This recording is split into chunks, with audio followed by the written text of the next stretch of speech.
시청자 여러분 안녕하십니까. 목요일 뉴스온 시작합니다.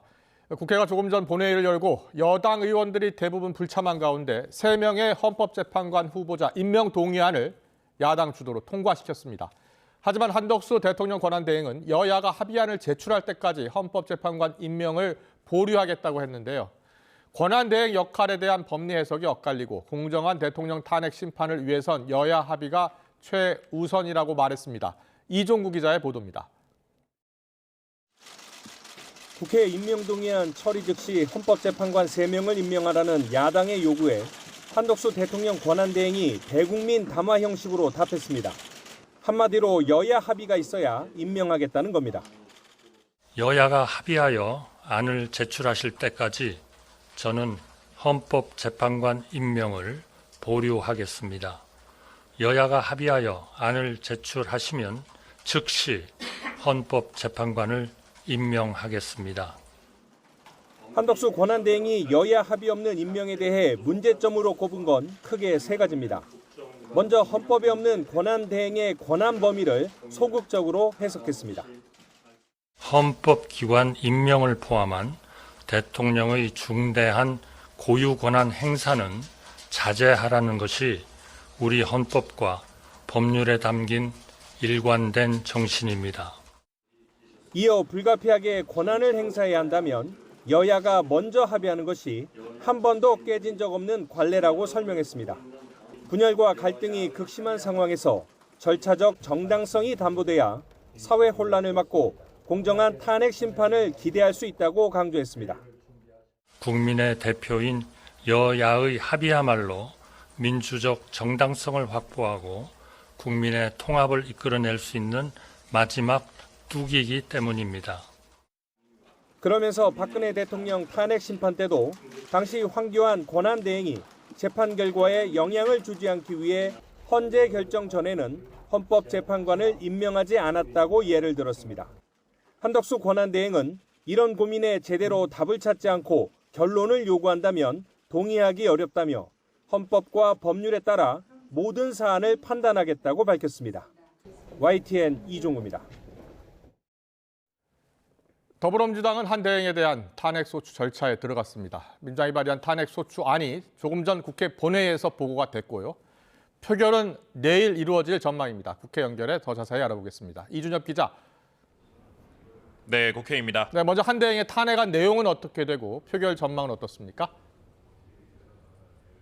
네, 민주당이 발의한 한덕수 탄핵소추안은 대통령 권한대행에 대한 탄핵으로서는 헌정사상 최초입니다. 탄핵 사유는 크게 6가지를 꼽았는데요. 김건희 여사 특검법과 최상병 특검법에 윤 대통령이 거듭 제2요구권, 즉 거부권을 행사할 당시 국무회의를 열어서 이를 건의한 점, 윤 대통령의 비상계엄과 내란 행위에 공모하거나 묵인 방조한 의혹이 있는 점, 계엄 이후 국민의힘 한동훈 전 대표와 공동 국정 운영 체제를 발표한 점, 내란 상설특검 임명 절차를 회피하고 헌법재판관 임명을 사실상 거부한 점이 모두 위헌, 위법이라는 이유를 들었습니다. 탄핵안은 보고 24시간 뒤 72시간 이내 표결이 이뤄지지 않으면 폐기 수순을 밟게 됩니다. 조금 전 오후 2시쯤 국회 본회의에서 보고가 이뤄졌고 본회의 소집 권한을 쥔 우원식 국회의장도 내일 본회의를 열기로 한 만큼 내일 표결이 전망됩니다. 또 이번 탄핵소추안에 두고 여당은 대통령에 적용되는 200명 이상을, 야당은 국무총리 등 국무위원에 적용되는 151명 이상을 의결 종족수로 주장하고 있어서 우 의장이 어떤 표결 방침을 정할지도 주목됩니다. 네, 탄핵소추안 발의는 애초 오늘 이루어질 것이라는 전망은 많지 않았었는데요. 앞당겨진 이유는 어디에 있습니까? 네, 민주당은 원래 내일 오전까지 한 대행의 헌법재판관 임명 여부를 지켜보고 탄핵 발의를 결정한다는 방침이었습니다. 하지만 한 대행이 오후 1시 반쯤 대국민 담화를 통해 헌법재판관 임명에 여야 합의를 요구하는 입장을 거듭 밝히면서 분위기가 급변했습니다. 같은 시간 진행된 민주당 의원총회에서는 격양된 반발이 나온 것으로 전해졌고 의총을 마친 뒤 박찬대 원내대표는 곧바로 한 대행 탄핵안 발의를 발표했습니다. 박 원내대표는 권한대행이 아니라 내란 대행임을 인정한 담화였다고 강도 높게 비판했습니다. 내란 사태의 핵심 주요 임무 종사자임이 분명해졌습니다. 윤석열 탄핵 이후 보여왔던 이해할 수 없는 행동들의 원인이 무엇이었는지도 분명해졌습니다. 반면 국민의힘은 민주당의 한대행 탄핵은 안보 공백과 경제 불확실성을 유발해 국제사회 신뢰를 무너뜨리는 코리아 디스카운트라고 비판해 왔습니다. 헌재 과거 주석 헌법재판소법에서의 해석 등을 거론하며 한대행 탄핵 의결 정족수는 200석이라는 주장도 거듭 강조했습니다. 민주당이 국정 초토화까지 불사하며 탄핵안을 난사하는 이유는 단 하나, 조기 대선으로 이재명 대표의 사법 리스크를 가려보겠다는 계산입니다. 탄핵 발의 계기가 된 헌법재판관 임명 절차는 그럼 앞으로 어떻게 되는 겁니까? 네, 조금 전 국회 본회의에서는 민주당이 추천한 마은혁 정계선 헌법재판관 후보와 국민의힘이 추천한 조한창 후보 임명 동의안이 모두 통과됐습니다. 헌법재판관 임명 동의안은 재적 의원 과반 출석에 출석 과반 찬성으로 통과되는 만큼 과반 의석을 차지한 야당 단독 처리가 가능했는데요. 앞서 한덕수 대통령 권한대행에게 임명권이 없다며 인사청문회 단계에서부터 불참한 국민의힘의 경우 본회의 표결에도 아예 참여하지 않겠다고 밝혔습니다. 하지만 김상욱, 조경태, 한지아 의원 등은 불참 방침에 반발하면서 표결에 참석했습니다. 실제 마은혁 정계선 후보의 경우 193표의 찬성표를 받아 범야권의 192석보다 많은 찬성표가 나왔고 무기명으로 진행된 임명동의안 표결에는 모두 195명이 참여한 것으로 드러났습니다. 우원식 국회의장은 표결을 마친 뒤 한대행을 향해 국회목 추천 후보들의 임명 행위는 애초 논의 대상이 아닌데도 합의를 요구하는 것은 국회 권한을 침해하는 거라며 즉각 임명을 촉구했습니다. 반면 국민의힘은 야당의 청문 절차에 헌재 권한쟁의 심판을 제기하고 효력정지 가처분을 신청할 거라고 예고해둔 상태입니다. 이에 대해서 민주당은 여당의 헌법소원 방침에는 권영세 비대위원장 지명 첫 일성이 탄핵 심판방해라니 과연 내란장의 수장답다고 반발했습니다. 여야 대치가 격화되는 가운데 오늘 본회의에선 앞서 여야 정책위의장끼리 합의한 민생법안 가운데 20여 건가량도 처리되고 있습니다. 네, 여야 대치가 격화하고 있는데요. 여야정이 모두 참여하는 국정협의체 출범도 미뤄지는 분위기라고요? 네, 오늘 열릴 예정이었던 국정협의체 첫 회의는 불발되는 분위기입니다. 여야는 대신 오늘 오후 본회의를 마치고 협의체 출범을 위한 실무회의를 할 예정이었던 것으로 전해졌는데 민주당의 한대행 탄핵 추진 소식이 들려오면서 국민의힘 김상훈 정책위의장과 박형수 원내수석부 대표는 우 의장을 항의 방문했습니다. 이 자리에서 여당은 야당의 탄핵안 보고가 이뤄지면 협의체가 순탄치 않을 거라고 반발한 것으로 전해졌습니다. 반면 민주당 원내 핵심 관계자는 YTN과의 통화에서 여당이 협의체를 국정 운영이 아닌 시간 끌기 위한 도구로 쓰고 있다고 비판했습니다. 협의체에서 엉뚱한 이야기가 계속 나오면 일정이 지연될 뿐이라며 당내에선 협의체 출범 자체에 부정적인 분위기라고 전했습니다. 지금까지 국회에서 전해드렸습니다. 윤석열 대통령 탄핵 심판의 첫 절차라고 할 수 있는 변론 준비 기일이 하루 앞으로 다가왔습니다. 하지만 윤 대통령 측은 출석하지 않을 가능성이 큰데요. 현장에 취재기자 나가 있습니다. 권준수 기자. 네, 헌법재판소입니다. 네, 변론 준비 기일을 하루 앞두고 오늘 헌법재판소에서 재판관 평의가 열렸는데 어떤 내용이 논의됐습니까? 네, 헌재는 먼저 국회 소추위원 측이 이틀 전 변호인 위임장과 입증 계획 등을 제출했지만 윤 대통령 측에서 포고령이나 국무회의록 등 헌법재판소에 접수한 서면은 하나도 없다고 밝혔습니다. 그리고 오늘 오전 재판관 평의에서 이 같은 상황을 공유하고 대응 방안을 논의했다고 전했습니다. 아직 대리인 위임장도 내지 않은 상황이라 윤 대통령 측이 첫 재판부터 불참할 가능성을 배제할 수 없는데요. 그러나 헌재는 첫 변론 준비 기일을 여는 데 있어서 문제가 없을 거라며 예정대로 진행할 것이라고 밝혔습니다. 네, 만약 윤 대통령 측이 출석하지 않으면 내일 변론 준비 기일은 어떻게 진행되나요? 네, 윤 대통령 측이 불출석하면 헌재는 청구인인 국회 측 대리인단으로부터 기본 입장과 입증 계획 등을 들은 뒤 준비 기일을 다시 지정할 가능성이 큽니다. 김영두 헌법재판관도 오늘 출근길에 재판관이 적절히 판단해 준비 절차가 더 필요하다면 한 번 더 기일을 지정할 것으로 본다고 말했는데요. 이후 헌재가 준비 기일을 잡게 되면 윤 대통령 측 출석을 재차 요구할 것으로 보입니다. 재판이 계속 미뤄질 수 있다는 우려에 헌재는 윤 대통령 탄핵 사건은 이미 접수된 시점부터 재판이 진행 중인 거라며 사실관계 확인과 법리 분석 검토가 계속 진행 중이라고 강조했습니다. 네, 앞서 공석인 헌법재판관 3명의 임명 문제를 놓고 국회에서는 한덕수 권한대행의 탄핵안 발의까지 이어졌는데요. 헌법재판관 정원 문제는 어떻게 정리되고 있습니까? 예, 문제가 여전히 남아 있습니다. 헌재는 아직 재판관 9명 정원이 채워지지 않은 상태입니다. 이에 대해 헌재는 헌법재판관 후보자 3명 모두 인사청문회에서 한덕수 대통령 권한대행에게 임명권이 있다고 발언했고 같은 입장이라고 거듭 설명했습니다. 국회에서 재판관 3명의 임명 동의안이 가결됐지만 임명까지 이루어질 수 있을지가 중요한데 여야 갈등이 이어질 경우 헌재 심리가 계속 공전할 거란 우려가 나옵니다. 지금까지 헌법재판소에서 YTN 권준수입니다. 윤석열 대통령의 변호인단이 윤곽을 드러내고 있습니다. 윤 대통령 측 변호인단은 내란 수사는 김홍일 전 방송통신위원장을 중심으로 탄핵 심판은 헌법재판소 공보관 출신인 배보윤 변호사 중심으로 대응할 전망입니다. 지난 1994년 헌법연구관으로 임관한 배 변호사는 박근혜 전 대통령 탄핵 심판 당시 헌법재판소 공보관에 역임했고 퇴직 후에는 당시 탄핵 절차가 부실했다고 지적했습니다. 이 밖에 윤곽근 전 고검장과 윤 대통령의 최측근으로 꼽히는 석동현 변호사도 조력자로 나섰습니다.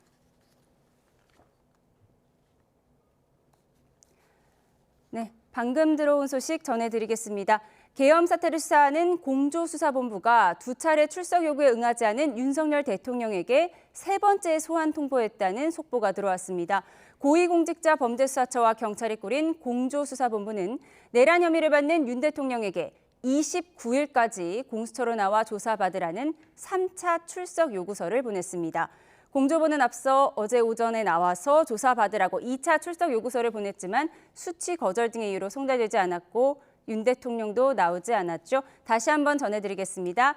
윤 대통령에게 공조본이 3차 소환 통보를 했다는 속보가 들어왔습니다. 시한은 오는 29일까지입니다. 더 자세한 소식은 들어오는 대로 전해드리도록 하겠습니다. 네, 다음 소식 이어가겠습니다. 앞서 전해드린 대로 윤 대통령이 성탄절 조사에도 불응하며 버티는 가운데 공조본도 재소환과 체포영장 청구를 놓고 고심을 이어가는 가운데 앞서 전해드린 대로 오는 29일까지 출석하라고 3차 소환 통보를 했죠. 자세한 소식 현장 연결해 알아보겠습니다. 김철희 기자.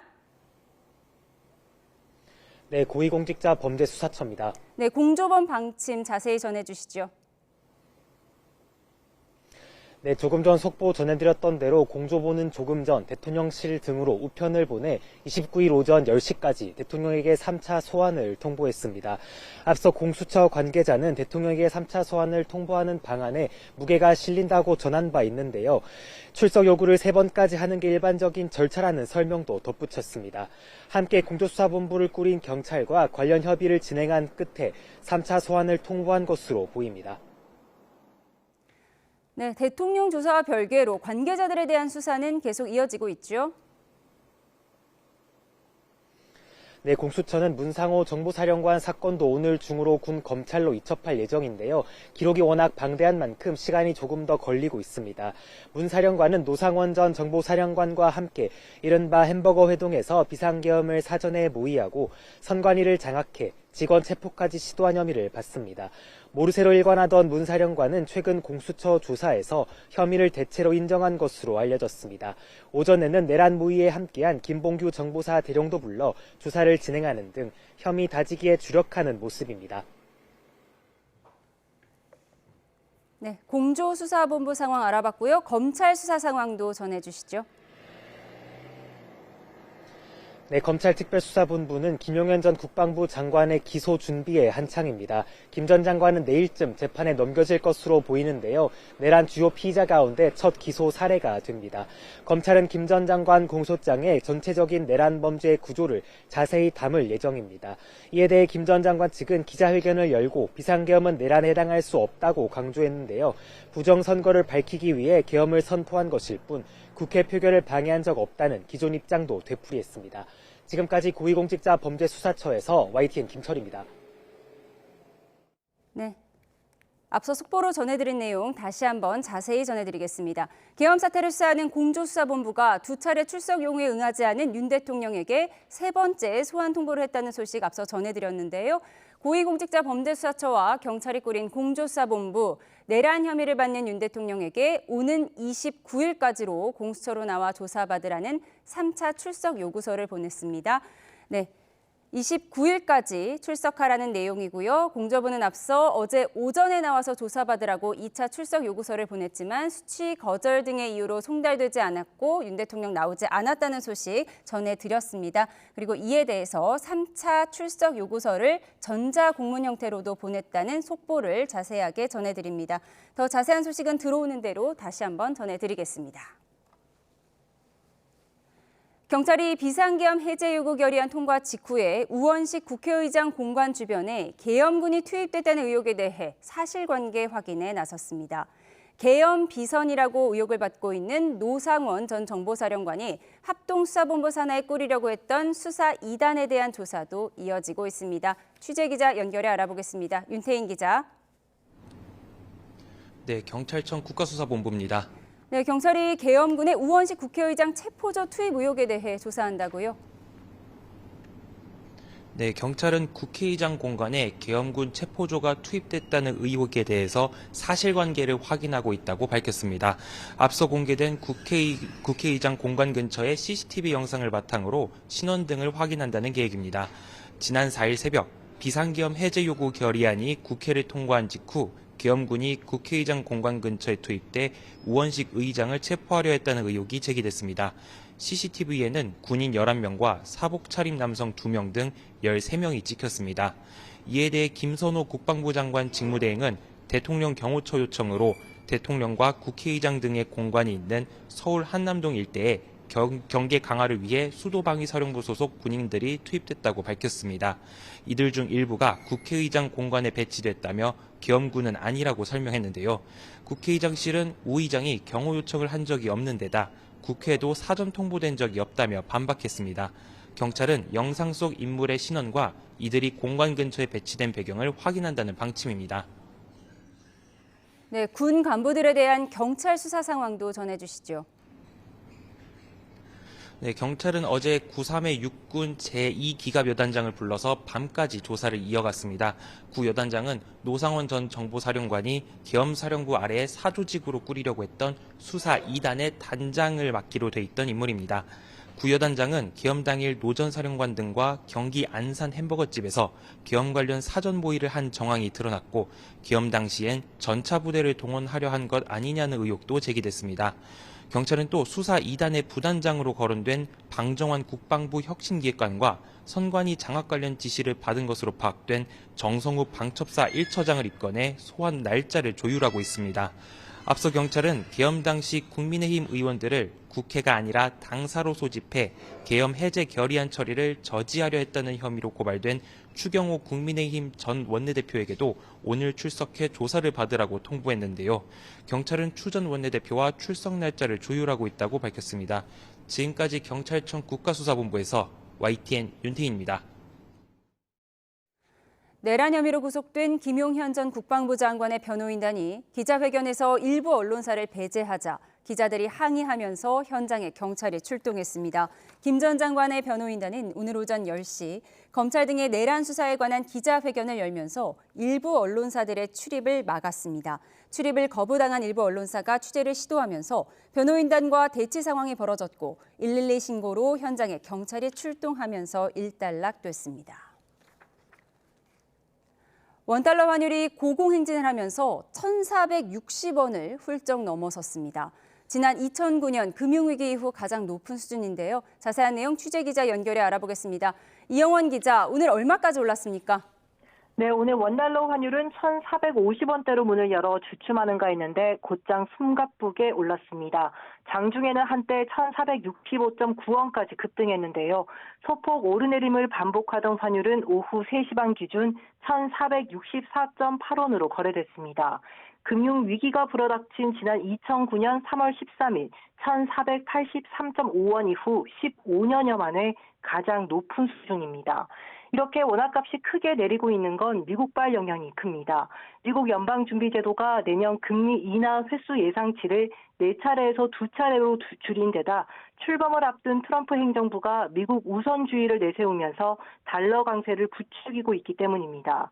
여기에 계엄 후폭풍이 몰고 온 탄핵 정국으로 우리 경제의 불확실성이 커진 점도 원화값을 끌어내리고 있습니다. 이에 일부 전문가들은 환율 상단을 1,500원대로 열어두기도 했습니다. 네, 이렇게 환율이 오르면서 우리 주식시장은 약세를 보였죠. 네, 고환율의 투자 심리도 위축되는 모양새입니다. 원화값이 크게 떨어지면서 달러로 바꿀 때 손해가 커지는 환차손 우려 때문인데요. 여기에 탄핵 정국이 불러온 정치, 경제 불확실성이 우리 증시에 대한 회피 심리를 부추기고 있는 것으로 분석됩니다. 이에 코스피는 전 거래일보다 0.44% 내린 2,429.67로 문을 닫았습니다. 코스닥도 0.66% 떨어진 675.64로 마감했습니다. 지금까지 한국거래소에서 YTN 이영훈입니다. 북서쪽에서 찬 공기가 내려오면서 대기 질은 좋아졌지만 기온이 크게 떨어질 것으로 보여 중부 일부 지역에 한파특보가 내려졌습니다. 서울은 특보가 내려지지 않았지만 내일 아침 기온이 영하 7도까지 내려가고 체감온도는 영하 11도까지 떨어질 전망입니다. 취재기자 연결해 보겠습니다. 김민경 기자, 한파특보가 내려진 지역이 어디입니까?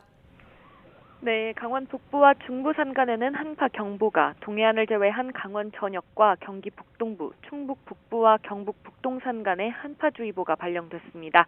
발효 시점은 오늘 밤 9시부터인데요. 낮부터 상층 기온이 영하 30도 이하의 찬 공기가 내려오면서 기온이 크게 떨어져 특보 지역을 중심으로는 내일과 모레 아침 기온이 영하 12에서 15도 이하로 내려갈 걸로 예상되기 때문입니다. 서울은 한파특보가 내려지진 않았지만 내일 아침 기온이 영하 7도까지 떨어져 오늘보다 7도가량 낮아질 걸로 보입니다. 추위와 함께 일부 지역에는 눈도 예보됐습니다. 내일 새벽에 서해안에 눈비가 내리기 시작해 오후에는 충청과 영남, 제주도에도 확대될 걸로 보입니다. 눈은 내일부터 모레까지 전북이 20cm 이상으로 가장 많이 내리겠고 충남과 호남 서해안, 제주 산간에 3에서 10cm, 충청과 호남 내륙에도 1에서 5cm, 영남 내륙에는 1cm 안팎이 예상됩니다.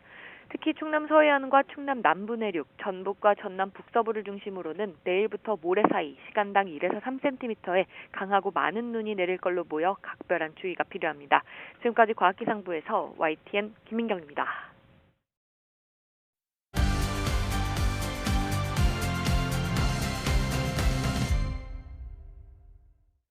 네, 여야가 헌법재판관 임명 또 한덕수 권한대행 탄핵 소추를 놓고서 극한 대립을 이어가고 있습니다. 법적 공방도 더 거세질 것으로 보입니다. 정치의 겉과속 들여다보는 정치원 시작하겠습니다. 오늘은 윤기찬 국민의힘 법률위 부위원장, 조기현 더불어민주당 법률위 부위원장과 함께 시시각각 급변하고 있는 탄핵 전국 분석해 드리겠습니다. 어서 오십시오. 안녕하세요.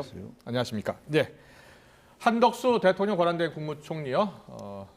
아침에 대국민 담화했고요. 여야가 합의해서 안을 제출할 때까지 헌법재판관 임명을 보류하겠다고 했죠. 여야 원내대표 목소리까지 이어서 듣고 오겠습니다. 야당은 여야 합의 없이 헌법기관 임명이라는 대통령의 고유 권한을 행사하라고 대통령 권한대행을 압박하고 있습니다. 우리 역사를 돌아볼 때 여야 합의 없이 임명된 헌법재판관은 단 한 분도 안 계셨다는 점이 그 자리의 무게를 방증합니다. 여야가 합의하여 안을 제출하실 때까지 저는 헌법재판관 임명을 보류하겠습니다.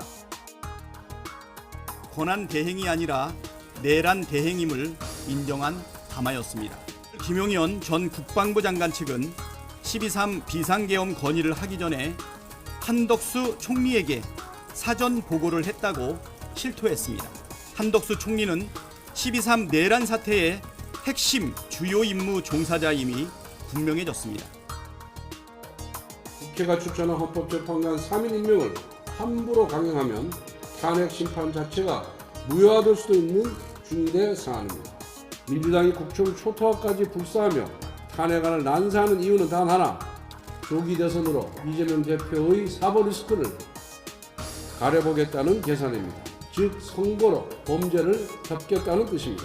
민주당은 국정 초토화 작전을 당장 멈추길 바랍니다. 네, 현재 헌법재판관은 6명이죠. 추가로 3명 헌법재판관 후보자 임명 동의안은 국회를 통과했습니다. 하지만 한덕수 대행이 임명을 보류하겠다고 하면서 여야 대치가 격화되고 있고요. 대통령 권한대행 탄핵안이 헌정사상 최초로 본회의에 보고가 됐고 이르면 내일 표결이 이루어질 전망입니다. 먼저 한덕수 대통령 권한대행 헌법재판관 임명을 여야 합의안을 가지고 올 때까지 보류하겠다라고 했어요. 지금 불가피하죠. 네. 그러니까 한덕수 권한대행 입장에서 보면 불가피한 부분이 일단 여당에서는 그러니까 국가원수로서의 권한 행사잖아요. 네. 임명권이. 예. 그러니까 대통령이 거리라는 그 어떤 사태가 발생하기 전까지는 그런 권한을 가질 수가 없다라는 거고요. 민주당에서는 갖고 있는데 임명 안 하면 그것이 위헌이라는 거거든요. 예. 그러니까 양측의 그 논리대로 가면 네. 어느 쪽으로 가든지 간에 사법적 심사의 대상이 된다는 거예요. 예. 그러니까 한덕수 권한대행이 여당의 편을 들어서 그렇게 하더라도 사법심사의 대상이 되는 거고 예. 만약에 야당의 편을 들어서 임명하게 돼도 사법심사의 대상이 되는 거기 때문에 그래서 오늘 말씀 중에 보면 헌법과 법률에 따라서 하는데 어쨌든 사법심사에 시간적 여유가 없고 이러기 때문에 정치권이 해결해 달라 이런 취지거든요. 그러니까 원래 정치의 기능에 맡기는 거기 때문에 저는 개인적으로 불가피하다고 보고. 근데 이번에 국회 선출권은 이번에 헌법재판관 후보자는 국회 몫이잖아요. 그래서 보니까 헌법재판소도 권한대행이 임명할 수 있는 사안이다라는 해석을 내놨더라고요. 헌법재판소의 사무총장이 얘기를 했죠. 헌법재판소 재판관들의 전원 회의에서 나온 얘기가 아니에요. 그런 건 아니죠. 그러니까 어떤 유권 해석으로서의 기능도 없는 것이고 본인의 개인적인 견해입니다. 또 하나는 이제 이 헌법재판관 임명권에 관해서는 다양한 학계의 의견도 있고 정치권의 이해관계도 첨예하게 대립되고 있기 때문에 한덕수 권한대행 입장에서 보면 사실 임명하기가 어려운 부분이 없잖아 있어요. 마지막으로 사실 저희가 헌법상 보면 헌법재판관 임명이 권한입니다. 대통령의 권한이거든요. 의무가 아니에요. 그런데 거꾸로 얘기하면요. 국회에서 선출도 마찬가지로 그러면 헌법재판관이 임기 만료되기 30일 전까지 선출해야 돼요. 이건 의무적 성격이 강해요. 근데 본인들의 의무는 이행하지 않고 권한대행이나 대통령이 임명을 좀 늦춘다고 해가지고 이 헌법 위반이다라고 주장하는 것은 앞뒤가 다소 안 맞죠. 네, 국민의힘 법률위 부위원장 목소리 들어봤고요. 민주당은 생각이 달라요. 그리고 탄핵 바로 추진하기로 했고 오늘 본회의 보고까지 한 거 아니에요? 한 대행이 뭘 잘못하고 있다고 생각하시는 겁니까? 뭐 헌법상 당연히 해야 된다는 걸 안 하겠다는 입장이죠. 보류가 뭐 여야가 합의해서 가져오라는 취지인데 지금 합의가 안 된다는 사실을 모르고 있습니까? 그리고 오늘 본회의 선출 동의안 통과 때까지 사실은 이미 11월 29일 날 추경 원내대표하고 박찬대 원내대표 간의 일정 합의가 있었기 때문에 오늘 일정이 진행된 겁니다. 그때 뭐 3인 추천을 놓고 양당이 1인 1인 하고 한 명을 어떻게 추천할지에 대해서 10월 달부터 계속 대립이 있었는데 11월 말에 이르러서 일정 정도 합의가 이루어졌었습니다. 이제 비상계엄 사태 이후에 이 논의가 이제 문제가 됐지만 이미 사실상 합의가 있었던 거죠. 그 합의 말고 이제 비상계엄으로 인해서 정치적 상황이 급변하니까 국민의힘 입장을 돌변해서 뭐 지금 이 3인을 임명하지 않겠다는 거잖아요. 이미 여야가 충분히 논의를 했다 이렇게 생각하는 그렇습니다. 거죠? 추가적인 합의라는 거는 말이 안 되는 거고 헌법재판소 개인 의견 아니고요. 헌법재판소 사무처장이 얘기한 거기 때문에 공적인 입장이라고 봐야 되고 대법원 또 입법조사처 거의 대부분의 헌법학자들은 이 국회 선출 3인의 헌법재판관은 대통령의 임명권은 형식적 임명권이라고 밝히고 있고요.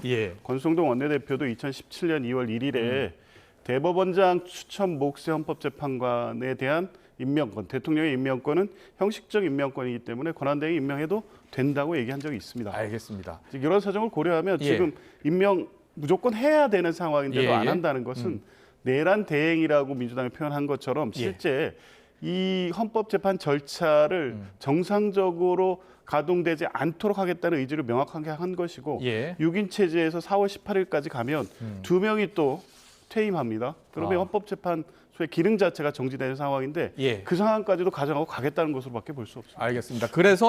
그래서 더불어민주당 같은 경우에는 탄핵안을 오늘 발의한 겁니다. 예.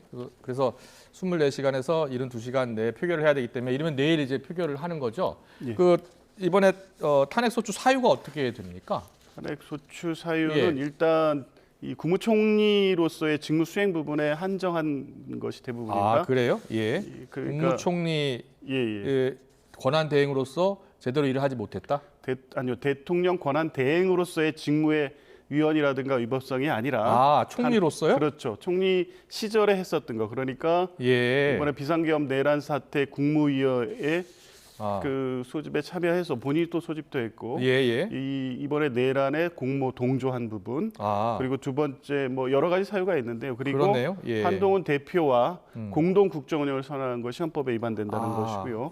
그리고 이 최혜병 특검법 등에서 국무위원회 그때 대통령이 아마 국내 부재 중이었는데 그렇군요. 예, 그 소집을 해서 위법하게 거부권 행사를 건의한 행위 등 예, 그러니까 국무총리 시절에 한 위헌 위법 행위를 중심으로 해서 탄핵 사유를 구성했습니다. 권한 대행으로서가 아니라 총리 시절 최근에 계엄 사태 이후로 여러한 행위에 대해서 법률적인 위반이다, 헌법 위반이다라고 보고 탄핵안을 제출했다는 겁니다. 자. 근데 민주당이 이제 명분은 그렇게 삼았지만 실제 탄핵 사유는 민주당 말을 안 들었기 때문이죠. 왜냐하면 시간적 흐름으로 이걸 놓고 보면 처음에 이재명 대표께서 탄핵 안 하겠다라고 했잖아요. 그 뒤에 바뀐 일단 안 하겠다 이렇게 표현했어요. 그렇죠. 그 일단이라는 게 말 잘 들으면 그러니까 그 뒤에 바뀐 게 뭐가 있습니까? 사실은 그 뒤에 헌법과 법률에 위반된 새로운 사정이 드러난 게 없어요. 제가 헌법재판관 임명하지 않겠다 이 부분도 보류하겠다는 것도 탄핵소에 넣은 걸로 제가 알고 있는데 자 임명권은 임명 권한입니다. 그러니까 임명 권한을 행사하지 않겠다는 게 글쎄 헌법과 법률에 위반되는 걸까요? 그러니까 앞뒤가 안 맞는 부분이고 이걸 모를 리 없는 민주당 입장에서 보면 이것은 사실은 이제 말을 안 듣는 한덕수 권한대행보다는 다른 분을 선택하겠다라는 사실은 국정농단이죠. 제가 볼 때는 이런 식의 탄핵권을 남발하는 것은 말이 안 되는 거고 또 이제 변호사님 말씀처럼 헌재가 완전체로 가는 게 좋죠. 그런데 10월 17일 날 세 분의 헌법재판관 임기 만료로 퇴임한 이후에 두 달간 왜 완전체를 안 했죠? 그러면 그러니까 민주당은 그 당시에는 그 안 할 어떤 정치적 이유가 있었죠. 왜냐하면 탄핵 사유가 없는 분들을 탄핵 결정을 해버리고 직무정지 상태로 만들어버렸잖아요. 감사원장 등. 그러니까 그 사람들 입장에서 보면 탄핵 절차가 빨리 진행되지 않는 것이 민주당이 유리한 거고 그러다 보니까 3명의 재판관 임명에 비협조적이었죠. 그래서 저희가 한 번 더 양보를 했던 부분이에요. 그런데 지금은 거꾸로 된 거잖아요. 그러니까 정치 환경이 다르기 때문에 여야가 2016년, 17년도에 뭐 달랐듯이 그때도 뭐 재판관 임명 관련돼서 똑같은 얘기들이 오갔어요. 근데 그때 어쨌든 선례가 뭐냐면 어쨌든 안 했어요. 양측이 서로 간의 정치적 입장에 따라서 공방을 벌였지만 대법원장 목, 국회의 목하고 똑같은 임명 절차인 대법원장 몫에 그 당시에 그 누구죠? 이정미 그 헌법재판관 후임을 임명 안 하다가 결정이 난 뒤에 헌법재판소 결정이 난 뒤에 했거든요. 그러니까 이런 선례에 따른다 그러면 지금 이런 민주당의 입장은 앞뒤가 안 맞다는 거예요. 그렇다면요. 여야 주장이 이렇게 첨예하게 맞서고 있습니다만 일단은 본회의에 보고가 됐기 때문에 이르면 내일 표결이 이루어집니다. 그런데 이게 국민의힘과 또 민주당이 충돌하고 있는 부분이 대통령 권한 대행 가결 의결 종족수를 어떻게 해야 되느냐를 놓고서 여당은 대통령 권한 대행이니까 의결 종족수가 제적의원의 3분의 2가 돼야 된다라는 주장이고요. 야당은 총리이기 때문에 2분의 1만 넘으면 된다는 거 아니에요? 이 부분에 대한 어떤 헌법 법률의 규정이 없기 때문에 이 역시 또 해석론에 의지할 수밖에 없는데 대부분의 헌법학자 그리고 국회 입법조사처의 입장도 나왔었죠. 국무총리의 직위를 박탈하는 거기 때문에 탄핵 절차라는 것은 총리 직위 그러니까 과반수의 찬성으로 통과되는 게 맞다는 것이 헌법학자 그리고 뭐 일반적인 입법조사처 해석론에 부합합니다. 근데 이거를 대통령과 동일하게 강화된 이 정족수를 요구하는 것은 지금 국민의힘의 일방적 주장일 뿐입니다. 그리고 이제 이런 논란이 있을 수 있기 때문에 권한 다행상에 하면서 있었던 위헌 위법 사유들이 있음에도 불구하고 그 탄핵 소추 사유에 그렇죠. 대통령 국무총리 시절의 위헌 위법 사유로 한정한 것도 이런 논란을 피하게 한 것도 있습니다. 그런데 그렇게 하지 않더라도 대통령 권한 대행을 대통령에 준해서 이 강화된 어떤 정족수를 요구하는 것은 헌법에 맞지 않고요. 예. 이 부분에도 크게 이견 없이 다 받아들여지고 있는데도 불구하고 국민의힘의 일방적 주장일 뿐입니다. 네, 탄핵소추안이 내일 표결을 하고요. 만약에 그 표결이 어떻게 되든지 간에 통과가 된다면 국민의힘은 어떻게 대응할 생각입니까? 일단 그보다 먼저 예. 사실은 탄핵 발의 시점을 기준으로 판단해야 되는 거예요. 탄핵 발의 시점에 만약에 대통령 권한대행 신분이었다면 대통령 권한대행 신분에 맞는 가결 정족수를 적용해야 되는 거고 예. 탄핵 발의 시점에 만약에 그 국무총리였으면 그렇게 해야 되는 거죠. 왜냐하면 탄핵 발의 시점에 예를 들어서 대통령 권한대행이었어요. 예. 그러면 예. 그 신분에 맞고 직무를 보장하기 위한 가중 내 가결 요소를 적용하는 건 헌법상의 이유가 있는 거거든요. 예. 그런데 사유를 갖다가 이전 사유를 든다면 이거는 사실 이연령 비연령이거든요. 사유를 갖다가 들고 직무정지 시키면 예. 헌법이 그런 걸 예정 못했겠습니까? 그러니까 개인적으로 보면 탄핵소추 발의 시점이 권한대행이었으니까 권한대행을 그렇죠. 의결 종족수를 맞춰야 왜 한다. 그러냐? 왜 그렇게 안 하면? 근데 권한대행 의결 종족수는 없잖아요, 헌법에. 권한대행이 이제 대통령의 지위를 행사하는 거죠. 신분이 그렇게 되는 거잖아요. 예. 권한대행과 국무총리 신분은 이게 겸직이란 말이죠. 예, 예. 불가결입니다. 그렇다면 지금 민주당 행태대로 예. 처음에 만약에 탄핵을 안 하겠다고 했다가 탄핵하겠다고 해요. 그런데 예. 탄핵 사유를 갖다가 국무총리 시절의 것을 끄집어내가지고 절대 다수인 민주당이 갖다 걸기만 하면 탄핵되는 거잖아요. 그러니까 그러면 이게 무슨 그 헌정농단이죠. 제가 거듭 말씀드리지만 이게 이렇게 하면 안 되는 것이 자 만약에 국무총리 시절에 정말 탄핵 사유가 있어요. 네. 그럼 진즉했어야 될 거 아니겠습니까? 안 했잖아요. 그럼 없다는 거죠. 예. 그러면 지금 탄핵을 직무정지 시키기 위해서 그냥 갖고 오겠다는 거거든요. 그런 걸 방지하기 위해서 탄핵 발의 시점에 신분을 토대로 해서 정족수를 적용해야 되는 게 맞는 거죠. 알겠습니다. 총리 시절에 그 계엄 내란 직후에 왜 안 했습니까? 이재명 대표가 일단 안 하겠다는 표현 속에는 예. 이 국정 안정이 대단히 중요했고 당시에 경제, 대외 환경, 외교 안보 이런 상황을 고려했을 때 예. 한덕수 당시 국무총리의 위헌 위법, 내란의 동조한행위가 분명함에도 불구하고 국민 전체, 국가 전체 이익을 생각한 그냥 결단이었습니다. 예. 지금 근데 오늘 보십시오. 이 한덕수 총리가 3인에 대한 임명을 보류했다는 입장이 밝혀지자마자 환율이 지금 1,500원대로 치솟고 올라가고 있습니다. 15년 만에 최고치 지금 1,470원대를 향해 가고 있습니다. 주가도 하락하고 있습니다. 그러니까 12월 3일 이후의 사정에서 하나도 나아지지 않고 있고 오늘의 한덕수 이 권한대행의 발표는 대외적 불확실성, 예측 불가능성이 더 심화될 수 없다는 시그널을 지금 주고 있는 겁니다. 이 결과가 나타난 거 아닙니까? 이 상황에서 한덕수 대행이 직무를 계속 수행하는 것이 우리 국가 전체에 지금 이게 맞는 겁니까? 오히려 지금 한덕수 권한대행은 오히려 이 국정의 대혼란과 불안정성을 해소하는 역할보다는 대통령, 국민의힘의 이익에 부합해서 그들의 어떤 정치적 이익을 대하는 입장만 계속 내고 있고 결정적으로 오늘 이 헌법재판관 3인의 문제는 특검이나 이런 거하고 같이 결부돼 있지만 굉장히 중요한 요소였습니다. 헌법재판, 탄핵재판 절차가 정상적으로 가느냐 안 가느냐를 굉장히 예민하고 신중하게 대외적으로 지켜보고 있기 때문에 이 부분이 어떻게 처리되느냐가 지금 외환시장 그리고 주식시장이 그대로 반영되고 있는 겁니까? 주식시장 불안까지 이어지고 있는 상황이다. 아니 근데 제가 두 가지를 좀 말씀드리고 싶은 게 물론 글쎄 이재명 대표께 그럴 만한 재량이 있는 건가요? 만약에 내란 공범으로 정말 확신하신다 그랬으면 탄핵을 반드시 해야 되는 거 아니에요? 그걸 갖다가 봐줄게라고 그렇게 할 수 있는 건가요? 저는 그렇게 할 수 없다고 봅니다. 그러니까 거기에 대한 탄핵 사유가 없다고 생각을 하셨기 때문에 일단 하면서 정치적인 멘트를 하신 거고 두 번째는 외환과 그 어떤 국제관계 신인도 하락 이런 위험은 왜 생겼을까요? 물론 대통령의 비상계엄이 제1 원인입니다. 그대 수습 과정에서 보여주는 민주당의 행태가 제2 원인이에요. 지금 보시면 탄핵 계속 겁박하고 있잖아요. 그럼 그쪽에서 예를 들어 헌법재판소가 만약 기능이 형용화됐다 그러면 변호사님 말씀에 제가 동의를 하는데 여태까지 6명으로 해온 거 국회가 방치했잖아요. 근데 갑자기 왜 헌법재판소 기능이 형용화해달까요?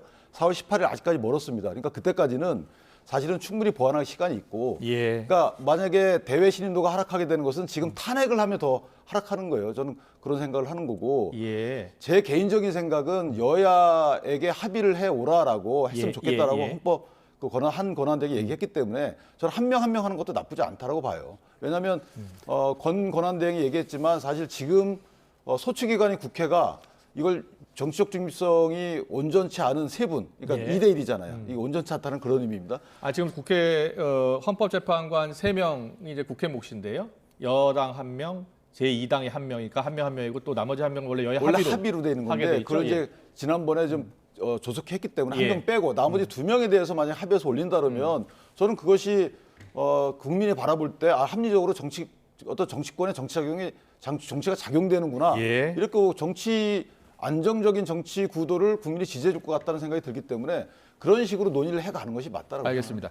예. 지금 이 국민의힘에서는 권한 대행마저 탄핵 소추안이 통과돼서 탄핵이 되면 더 불안해지는 것 아니냐라는 우려예요. 그럴 리 없습니다. 12월 3일부터 지금까지 정치 상황에 따라서 예. 외환시장과 주식시장이 어떻게 반응했는지의 지표를 보면 그대로 나옵니다. 굉장히 불안정성이 심화되다가 예. 12월 7일 날 부결됐을 때 어땠습니까? 악화됐습니다. 예. 12월 14일 날 탄핵안이 가결됐을 때 회복됩니다. 그리고 오늘 총리의 담화 이후에 불안정성이 심화됐습니다. 예. 지금 대회에서 외국에서 우리 한국의 어떤 사태는 법률과 예. 헌법에 의해서 절차적으로 정상적으로 진행되는 걸 전제하는 거고 그 핵심은 대통령 탄핵 절차의 신속한 진행입니다. 그런데 그걸 막고 있는 거니까 알겠습니다. 한 가지만 예. 한 명 한 명 합의 얘기하셨는데요. 예. 지금 그러면 권영세 예, 잠시만요. 제가 지금 국회에서 지금 뭐 발표가 있다고 해서 잠깐 연결을 해보겠습니다. 한덕수 대통령 잘 듣고 오겠습니다. 권한대회 담화문에 잉크가 마르기도 전에 민주당은 탄핵 소추안을 제출했습니다. 바로 내일 표결하겠다고 합니다. 이러한 졸속 탄핵, 보복 탄핵, 권력 찬탈 탄핵 결코 용납할 수 없습니다. 대통령도 탄핵하고 총리도 탄핵하고 감사원장도 탄핵하고 법무부 장관도 탄핵하고 중앙지검장도 탄핵하고 이러한 민주당의 탄핵 폭주, 탄핵 쓰나미가 이제 국정 마비를 넘어서 국정을 초토화시키고 있습니다. 오늘 민주당이 탄핵하겠다는 것은 한덕수 권한대행이 아니라 국정을 탄핵하고 민생을 탄핵하고 외교를 탄핵하고 대한민국을 탄핵하겠다는 것입니다. 한덕수 대행 탄핵은 우리 경제를 수렁으로 몰아넣을 것입니다. 금융시장은 불안해지고 수출은 심대한 타격을 받고 민생경제는 직격탄을 받을 것입니다. 민주당은 국가경제 파괴 집단입니다. 한덕수 대행 탄핵으로 우리 외교는 멈춰설 것입니다. 한 총리가 권한대행으로 인정받아 정상가동을 시작한 한미외교, 한일외교가 또다시 마비될 것입니다. 민주당은 한미동맹, 한일외교 파괴 집단입니다. 경제 파괴, 안보 파괴, 외교 파괴, 탄핵으로 국정을 마비시키고 초토화시키는 민주당이야말로 내란 정치를 일삼고 있는 것입니다. 민주당은 이번 한덕수 대행 탄핵을 시작으로 경제부총리, 교육부총리 등 차기 권한 대행을 또 겁박하고 그 겁박을 들어주지 않으면 차례차례 탄핵을 또 시킬 것입니다. 민주당이 탄핵을 서두르는 다음 하나의 이유가 있습니다. 뭡니까? 바로 민주당의 아버지인 이재명 대통령 만들기를 위해서 탄핵을 서두르는 것입니다. 수단 방법을 가리지 않고 조기 대선 전국을 만들어서 선거를 통해 이재명의 사법 리스크를 덮어부리겠다는 그런 수작입니다. 대통령 직무정지로 인한 국정 혼란을 국가 대란으로 몰아가서 대한민국을 초토화시키고 국가 권력을 거머쥐겠다는 민주당의 권력 창탈 음모 용납할 수 있겠습니까, 여러분? 결코 용납할 수 없습니다. 국민이 반드시 여기에 대해서 응징하리라고 생각합니다. 국민 여러분과 함께 이런 무도한 민주당의 행태를 반드시 저지하도록 하겠습니다. 국민 여러분, 한덕수 권한대행에 대한 탄핵에 대해서 비판의 목소리 그리고 우려의 목소리를 높이 들어주시기 부탁드리겠습니다. 감사합니다. 네, 권성동 원내대표가요. 본회의가 끝난 다음에 본회의장 앞에 나와서 국민의힘 의원들과 함께 민주당 규탄대회를 했네요. 한덕수 권한대행 탄핵안 보고가 됐고 내일 표결되는 것과 관련해서 강하게 비판을 했습니다. 졸속 탄핵이다. 이렇게 주장을 했고요. 민생과 국정을 탄핵하는 것이다라고 했습니다. 그러면서 한 대행이 탄핵되면 우리 외교도 멈춰설 것이다라고 주장을 했는데요.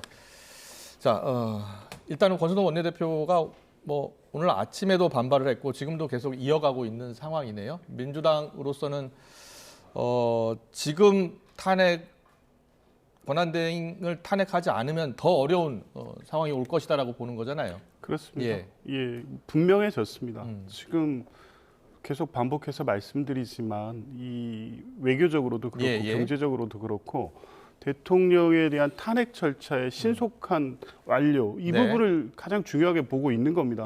한덕수 총리가 굉장히 뭐 오랜 행정 경험이 있기 때문에 이 난국을 대통령 이상으로 잘 수습해가고 있다. 이걸 쳐다보고 있는 게 아닙니다. 그리고 외교적으로 뭐 대미 한미 동맹 이런 분 얘기하는데 한덕수 총리 개인에 대한 신뢰가 아닙니다. 이 위기를 헌법적 어떤 체계와 질서에 의해서 극복해가는 한국 민주주의 자체, 그 시스템에 대한 신뢰인 거지. 한덕수 총리가 이런 식으로 하는 거에 대해서 오히려 미국의 입장에서 굉장히 불안해할 것이고 그렇기 때문에 이제는 탄핵 외에 답이 없다는 겁니다. 알겠습니다. 권순동 원내대표가 오늘 발언을 이렇게 했으니까 아침에 박찬대 원내대표가 윤석열 대통령, 권순동 원내대표, 또 권영세 이제 비대위원장 지명자 내란 동일체라고 비판을 했잖아요. 어떤 이유 때문입니까? 지금 조금 전에 발언을 봐도 그렇고 이번에 핵심에 10월 3일 있었던 비상겸의 위헌성과 내란이 쟁점입니다. 이 상황이 종료되지 않았습니다. 어제 오늘 계속 나오는 보도에 의하면 북파공작원 소집된 이 사람의 임무 해제 명령이 아직까지 끝나지 않았다는 물론 이제 제보여서 사실 확인이 필요합니다만 실제 국민들은 그 정도의 불안함을 계속 갖고 있는 겁니다. 그래서 그걸 종료시키는 것은 탄핵 절차의 신속한 그밖에 없는데 지금 오늘 태도 보면 이게 국민들을 향한 메시지가 아닙니다. 극소수의 핵심 지지층의 지지를 통해서 정치적으로 이 위기를 넘어가겠다는 입장인 거고 이거 대통령 입장 똑같고 오늘 대리인을 통해서 변호인을 통해서 기자회견을 한 김영현 전 장관의 입장이 똑같습니다. 국민들의 상식과 완전히 배치되고 있고요. 이렇게 불안정하게 이 상황을 몰아가는 것은 12월 3일 있었던 내란 사태의 계속이라고 볼 수밖에 없고 그런 입장에 동조하는 국민의힘이나 대통령, 김영현 장관 그리고 내란의 주요 핵심 종사자들이 그런 입장을 밝히고 있다면 내란 동조 세력이고 그 입장을 갖고 있는 것으로 볼 수밖에 없습니다. 내란이 지금 뭐 인정됐어요. 내란 그 뭐 국헌문란 목적이 어디 나와 있어요. 그런 식으로 각인하는 건 또는 주홍글씨하는 건 맞지 않는 거고요. 그렇게 따지면 이재명 대표 그 대북송금 사건에서 국회에서 여러 가지 변론한 거 다 그러면 제3자 뇌물 다 동조 세력인가요? 그거 아니잖아요. 그다음에 지금 그럼 내란 동조 중요 임무 종사자하고 국장 같이 하려고 했던 겁니까? 말 안 들으니까 저런 말 갖다 붙이는 거잖아요. 그다음에 지금 민주당이 행위하는 거 보죠. 탄핵이라는 건 헌법에 굉장히 비상 시스템입니다. 이걸 연거푸하겠다는 거잖아요. 이것이 국정 안정인가요? 아닌 거고. 그러니까 이재명 대표께서는 그동안에 그러면 한동훈 대표하고 같이 해가지고 뭐 국정 안정체를 꾸리려고 했던 건 왜 그러신 건가요? 그건 아니잖아요. 그러니까 이런 식으로 뭔가 내 말을 안 들으면 이거 내란 동조 세력이다. 그러니까 국민의힘에서 사과를 하자는 목소리가 많은데 사과를 하고 아무리 어떤 일을 한다 하더라도 분명히 민주당은 내란 공범이다, 내란 동조 세력이다 이런 정치적 공격을 끊임없이 할 것이다 라는 의견이 많아요. 그러니까 저렇게 똘똘 뭉치는 거거든요. 국민의힘에서는 이 민주당이야말로 내란 정치를 일삼고 있는 것이다. 그러면서 민주당의 탄핵은 이재명 대통령 만들기 의도 아니냐. 권순동 원내대표 또 이 말을 하네요. 왜냐하면 지금 변호사님 말씀처럼 만약에 헌법재판소가 판결을 못하면은 그건 문제가 있죠. 그런데 헌법재판소 스스로 6인 체제의 심판에 아무런 문제가 없다고 밝히고 있어요. 여태까지 민주당도 그거에 대해서 이의 한 번도 없었어요. 그렇기 때문에 10월 17일 날 세 분의 헌법재판관 임무가 종료된다 하더라도 그대로 가만히 계셨던 거 아니겠어요? 그런데 3명, 6명이 한다고 신속한 재판이 안 되나요? 그러니까 그거는 뭐냐면 오히려 탄핵 가결을 신속히 하기 위한 거죠. 그러기 위해서는 재판관을 늘려서 탄핵 의결 정족수가 6명이잖아요. 그러니까 그 탄핵을 빨리 시켜서 이재명 대표가 빠른 시일 내에 조기 대선에 출마를 해야지만 피선거권 박탈 확정형이 되기 전에 그렇게 하려고 지금 그러는 거 아니겠어요? 그러니까 이거는 뭐냐면 이재명 대표가 나라를 살리는 구세주가 아니잖아요. 결국은 이재명 대표만이 대통령이 돼야만이 대한민국이 살아나는 건 아니잖아요. 그렇다면 어떤 이재명 대표의 개인적인 어떤 그 정치적인 일정 또는 민주당의 개인적인 정치적인 일정 이것 때문에 탄핵을 남발하는 거잖아요. 어느 세력이 국정 안정을 도모하는 세력입니까? 잘 들었습니다. 자, 여야 입장을 들었고요. 다음 이슈 좀 넘어가겠습니다. 12월 3일 비상계엄 사태의 정점에 있는 윤석열 대통령이요. 또다시 수사기관의 출석 요구에 지금 응하지 않았죠. 이런 가운데 김영원 전 장관 측 변호인이 오늘 기자회견을 통해서 입장을 밝혔습니다. 뭐라고 했는지 듣고 오겠습니다. 첫 번째, 국회를 이용한 정치 폐악질에 대하여 경종을 울리기 위함입니다. 다수당의 횡포로 당 대표의 형사 책임을 면하고자 방탄 국회를 열고 22차례에 걸쳐 탄핵을 발의하고 급기야 예산을 폐지하여 국정을 없애려는 시도를 해대는 국회를 이용한 정치 폐악질에 대하여 경종을 울리기 위함입니다. 두 번째, 대한민국 선거에 관한 국민적 의혹을 해소하고 규명하기 위함입니다. 세 번째, 우리 사회 곳곳에 진지를 구축하고 암약하는 종북 주사파, 반국가 세력을 정리하여 자유대한민국을 미래 세대에게 물려주기 위함입니다. 네, 김용현 전 장관 측이 처음으로 이제 변호인을 통해서 입장을 밝혔습니다. 첫 번째, 두 번째, 세 번째 이렇게 이야기했는데 오늘 이 입장을 밝힌 이유 배경에는 뭐가 있다고 보세요? 그거 지지층 결집을 위한 정치적 메시지죠. 어차피 수사에 협조하지 않고 있습니다. 예. 결국에 이 상태로 기소가 돼서 공판에 갔을 때 법리적으로는 다투어서 저는 이 혐의를 벗거나 할 가능성이 없다는 걸 모를 리 없습니다. 지금 오늘 한 주장, 대리 이 변호인을 통해 한 주장의 내용을 보면 사실상 내란에 대한 자백과 가깝습니다. 한동훈 대표가 윤석열 대통령의 그 12월 두 번째 담화인가 이거 보고 자박이라고 한 부분이 저런 겁니다. 저런 목적으로 12월 4일 비상계엄을 했다면 이건 헌법 위반이고 국헌문란의 목적이 분명하다는 걸 스스로 인정하고 있는 내용입니다. 아, 저기 지금 뭐 첫째, 둘째, 셋째 입장을 밝혔지만 저 자체가 증거다. 그렇죠. 이거 이제 이런 주장을 하는 게 변호사라면 법리적으로 유리하지 않다는 걸 모를 리 없습니다. 그런데 왜 저렇게 비상식적이고 사실관계도 맞지 않는 주장을 하느냐? 결국에 극우 지지층을 결집해서 이걸 정치적으로 돌파하겠다는 의도이고 이건 대통령 생각도 똑같을 겁니다. 그런데 거기에 지금 국민의힘도 동조하고 있다. 이렇게밖에 볼 수 없는 겁니다. 이 뭐 윤석열 대통령 측의 입장은 따로 있고 지금 김용현 전 장관 측의 입장이 또 나온 거예요? 제 생각에는 아마 이제 28일까지가 구속 만기거든요. 그러면 그 이전에 기소를 해야 돼요. 그래서 아마 내일 정도에 기소를 할 겁니다. 그렇군요. 그러니까 기소하기 전에 본인의 입장을 먼저 발표하는 것 같고 기소하게 되면 공소장이 이제 나오거든요. 그 공소장에 나온 내용들을 미리 이제 부인하는 듯한 이런 그 기자간담을 한 것 같고. 그렇군요. 또 하나는 각종 그 국회 현안 질의나 또는 언론 등을 통해서 관련자들의 진술들이 일방적으로 나오고 있잖아요. 그 관련자들의 진술이 종합적으로 모여지는 곳은 사실 김용현 전 국방장관이거든요. 그렇다면 본인이 저런 진술들의 신빙성이 없다는 것을 아마 밝히고 싶었을 것이다. 왜냐하면 그것이 계속 논의가 이어지고 본인과 대통령을 향해서 그러면 김용현 전 장관이 시켰겠지. 김용현 전 장관이 한 말을 받아 적었겠지. 이런 말들과 관련된 여러 가지 이제 세간의 의혹들이 있기 때문에 그걸 종합적으로 본인은 부인하고 싶었던 것 같아요. 그래서 아마 이런 기자간담회를 했던 것 같고 어쨌든 변호사님 생각과 달리 저는 약간 저 부분이 얼토당토 않지만 저러려고 계엄을 했나 이렇게 좀 이해가 안 가지만 만약에 저런 식의 본인의 호소가 재판부를 설득한다면 저것은 내란 목적이 인정되질 않아요. 그러니까 이해가 안 가는 말이지만 뭐 경종 울리려고 계엄을 해? 그다음에 뭐 부정선거 밝히려고 계엄을 해? 이렇게 국민적 시각에서 이해가 안 가죠. 그러면 만약에 저런 사실관계가 계엄 선포의 동기가 저거였다라면 그러면 법률적으로 내란의 국헌문란 목적은 인정되지 않습니다. 그러니까 저거는 부인에 해당을 해요. 그럼에도 불구하고 최근 거기 관여했던 사령관들 진술서라든지 입장 발표를 다 들어보면 지금 오늘 김용현 전 장관 측이 밝힌 내용과 굉장히 다르잖아요. 그렇죠. 그러니까 진실 공방 국면으로 간 거죠. 그러니까 지금 김용현 장관 측의 입장이 안 나왔다면 관련자들 뭐 사령관이나 그다음에 뭐 관련자 분들 노전 사령관 이런 분들의 말씀이 마치 신빙성 있는 것처럼 국민께 각인되잖아요.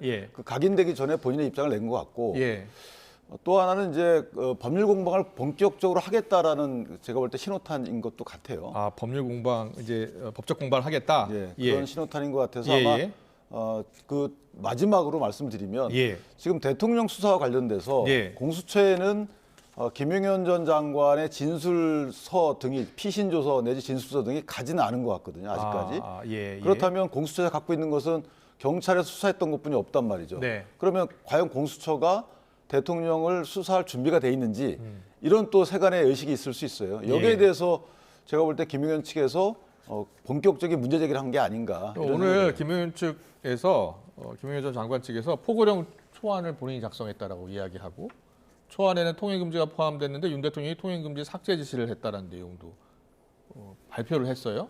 예.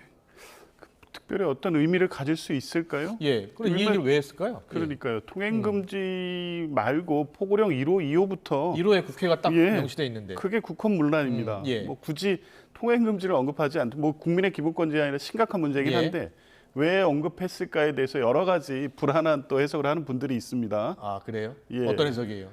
통행금지 뭐 이게 뭐 즉시 행동 뭐 말을 뒤집으면 뭐 이렇게 예. 그래서 아까 얘기했던 임무 해제되지 않은 예. 북파 공작원들의 어제까지 상황이 있었다는 네. 제보가 있었고 실제 사실로 확인된 부분도 있는 것 같습니다. 어느 정도 예.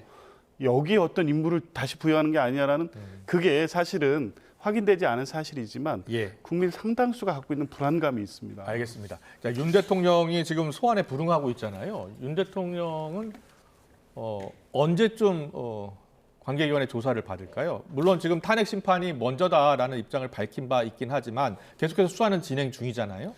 제 생각엔 예. 먼저 하나 짚고 넘어갈게. 맞아요. 대통령과 김용현 씨가 입을 맞췄다면 네. 저는 포고령 1호를 부인했겠죠.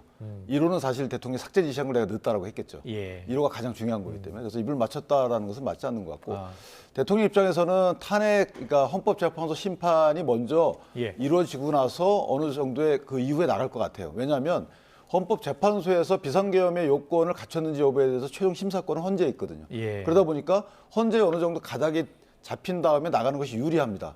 수사기관에. 또 하나는 수사기관의 수사권이 과연 어디에 있는지 관련돼서 논란이 많아요. 공수처는 내란죄 수사권이 없습니다. 검찰도 없어요. 경찰만 있거든요. 예. 그런데 공수처에서 실제 대통령을 내란 피의자로 소환하는 것 자체가 앞뒤가 안 맞다고 보는 거죠. 그래서 이런 부분과 관련된 정리가 되면 나갈 것인데 제 개인적인 생각은 정리될 때까지가 아니고 예. 그 사이에 뭐 영장 청구가 있을 수도 있죠. 체포영장 청구요. 그러면 그 예. 영장 그 발부 과정에서 예. 뭐 수사권이 있는지 없는지에 대한 논란이 일단락 될 수 있어요. 그러면 그것을 보고 할 가능성도 없지 않아 있다. 그래요? 예. 왜냐하면 영장 일단 지금 발부가 공처가 3차 출석을 29일 오전 10시까지로 이야기했는데 네. 그때도 불응할 가능성이 높다고 보세요? 저는 3차까지 불응할 가능성이 있다고 봐요. 그렇군요. 예. 왜냐하면 영장이 청구가 되면 예. 체포영장 발부 과정에서 지난번에 김용현 전 장관에 대한 구속영장 발부 과정에서 보시면 예. 수사권 갖고 일단락을 한 것 같지만 그렇지 않은 것이 경찰이 피해자이기 때문에 그때는 수사권이 있다고 판단했단 말이에요. 예. 근데 지금은 좀 달라요. 그렇기 때문에 약간의 법원의 그 수사권 존부 여부에 대한 판단을 기다리는 것 그런 측면도 없지 않아 있지 않나라는 생각도 듭니다. 그렇군요. 윤석열 대통령이 이 3차 소환에도 불응할 경우에는 공수처가 체포영장을 청구해야 된다고 보세요? 당연하죠. 벌써 해도 아무 문제가 없는 상황입니다. 예. 이 내란죄 불소추 특권의 대상이 아닌 범죄, 중요 범죄고요. 예. 그리고 행위와 관련해서는 이미 공범, 그러니까 주요 임무 종사 10명이 범죄 행위가 소명이 됐고 증거인멸 도주 우려 때문에 구속이 된 상태입니다. 예. 윤석열 대통령, 내란죄 우두머리 혐의를 받고 있는 윤석열 대통령만 남아있는데 벌써 며칠입니까? 증거인멸 오히려 당연히 있고요. 2차 소환 요구까지 응하지 않고 있다면 수사에 협조하지 않겠다는 의사를 명확히 한 겁니다. 통상 수사에서 이렇게 기다려주는 경우가 어디 있습니까? 대통령은 뭐 탄핵 절차 먼저 하고 뭐 수사 이런 얘기하는데 그 순서를 어떻게 본인이 정할 수 있습니까? 내란죄 범죄 피의자입니다. 그러니까 공수처는 당장 인신 확보에 나서도 아무 문제가 없는 상태인데 3차까지 기다린다는 것 자체가 오히려 통상 수사 절차에 있을 수 없는 일이기 때문에요. 예. 일단 통보를 했다니 뭐 기다릴 거로 보긴 하지만 3차 수사에 응하지 않을 경우엔 즉시 체포영장을 통해서 인신을 확보해야 될 것으로. 네, 알겠습니다. 오늘 정치원은 여기까지 듣겠습니다. 지금까지 윤기찬 국민의힘 법률 부위원장, 조기현 민주당 법률 부위원장과 함께했습니다. 잘 들었습니다. 고맙습니다.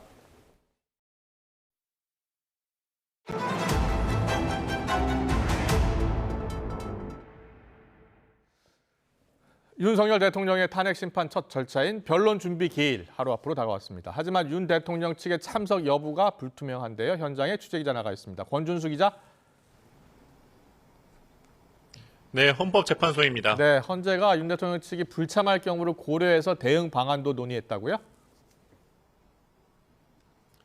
그렇습니다. 헌재는 먼저 국회 소추위원 측이 이틀 전 변호인 위임장과 입증 계획 등을 제출했다고 설명했습니다. 하지만 윤 대통령 측에서 포고령이나 국무회의록 등 헌법재판소에 접수한 서면은 하나도 없다고 밝혔습니다. 헌재는 오늘 오전 재판관 평의에서 이 같은 상황을 공유하고 대응 방안을 논의했다고 전했는데요. 윤 대통령 측이 아직 대리인 위임장도 내지 않은 상황이라 첫 재판부터 불참할 가능성을 배제할 수 없습니다. 그러나 헌재는 첫 변론 준비 기일을 여는 데 있어서 문제가 없을 거라며 예정대로 진행할 것이라고 밝혔습니다. 자, 윤 대통령 측이 출석하지 않으면 준비 기일은 어떻게 진행이 됩니까?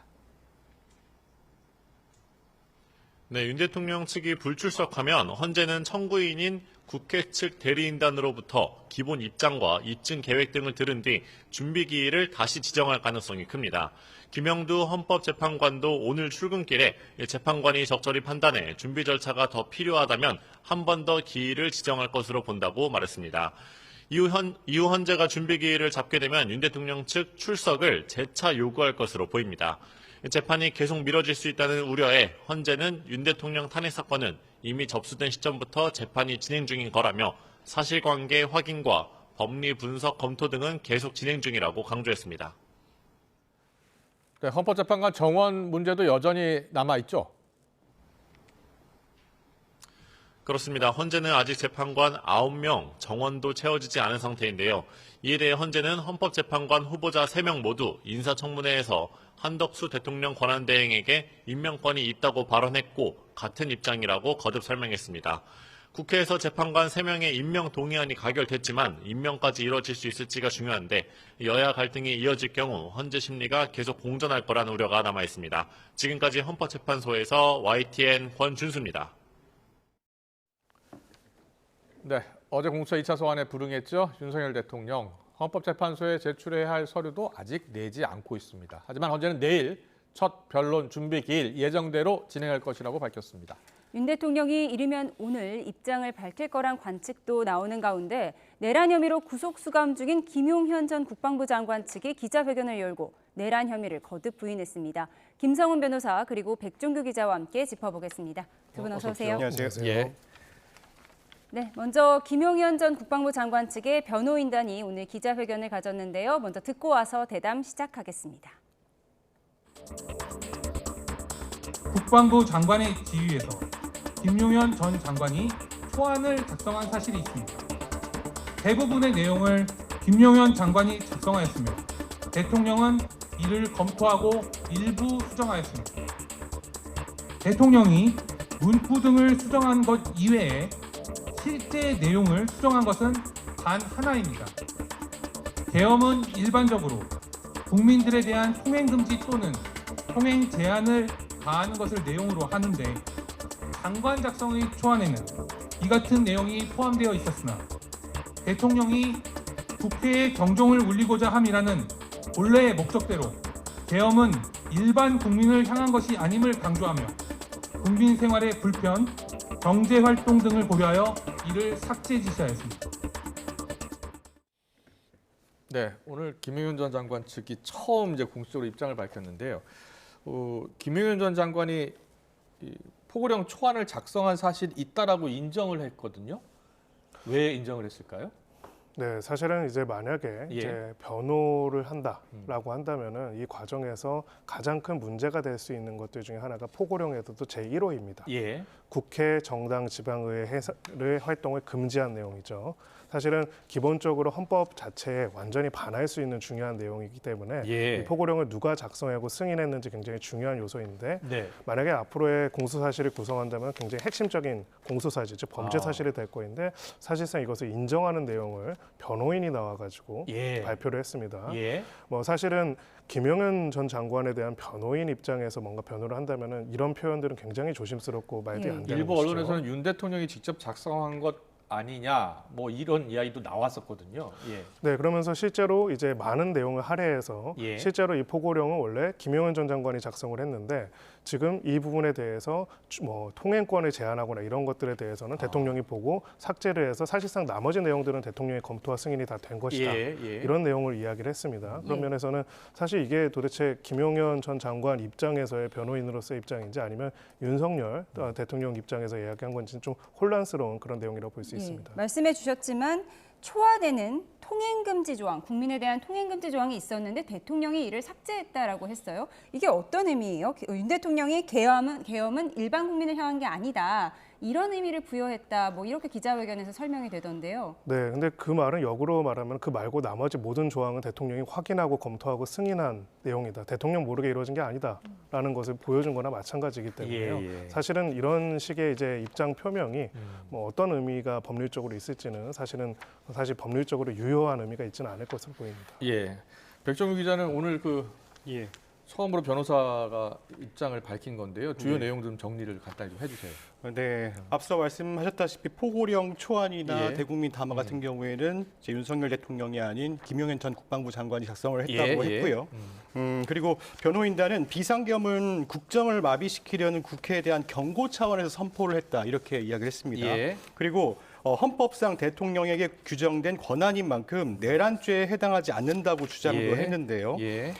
그러면서 윤석열 대통령이 계엄 당일에 국회의원 출입을 이제 막는 거를 하지 말라 이렇게 지시를 했다, 명확히 했다 이렇게 또 언급했고요. 체포자 명단이 존재하지 않는다는 것도 주장을 했습니다. 윤석열 대통령을 정점으로 한 내란 혐의에 관련해서 이제 사실상 김용현 전 장관 측 변호인이 적극적으로 이제 방어막을 친 건데요. 내란의 정점으로 올라가는 이제 길목을 차단하려는 거 아니냐 이런 지적도 나오고 있고요. 상선의 책임을 덜어내는 이제 윗선 자르기라는 평가도 나오고 있습니다. 그런데 오늘 이 변호인 측 입장을 들어보면 국민 정서와는 좀 동떨어진 이야기들을 좀 하는 것 같았고요. 수사에 협조하지 않으면서 장애 여론전을 좀 펼치려는 그런 의도로 보이는 것 같습니다. 그렇군요. 통행금지 조항은 삭제했다고 하지만 가장 논란이 됐던 포고령 1호. 그거는 대통령이 승인했다는 거잖아요. 국회의 정치 활동을 금지한다 이 내용이요? 네, 맞습니다. 앞서 이제 변호사님께서도 말씀하셨는데요. 포고령 1호에는요. 일체의 정치 활동을 금한다는 내용이 담겨 있습니다. 이는 위헌 논란 탓에 탄핵 인용 여부를 가릴 주요 증거가 될 것이라는 이제 관측이 많은데요. 이게 국회 측 탄핵 소추 의결서에도 포고령이 위헌 위법하다는 점을 탄핵 사유로 꼽았습니다. 헌법과 개헌법에는 대통령과 사령관에게 국회의 정치 활동을 금지할 수 있는 권한을 부여하지 않고 있습니다. 헌법재판관 후보자들과 헌법학자들도 포고령을 탄핵 심판의 주요 쟁점으로 보고 있는데요.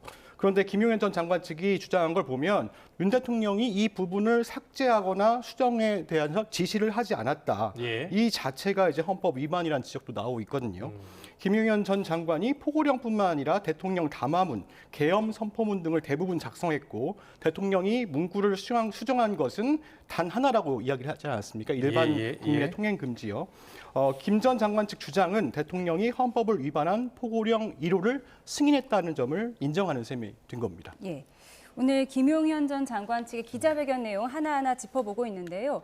민간인 신분으로 비상계엄을 사전 모의한 것으로 알려진 노상원 전 사령관은 대통령과는 전혀 관련 없는 사람이라고 강조했습니다. 이 부분의 회견 내용 듣고 오겠습니다.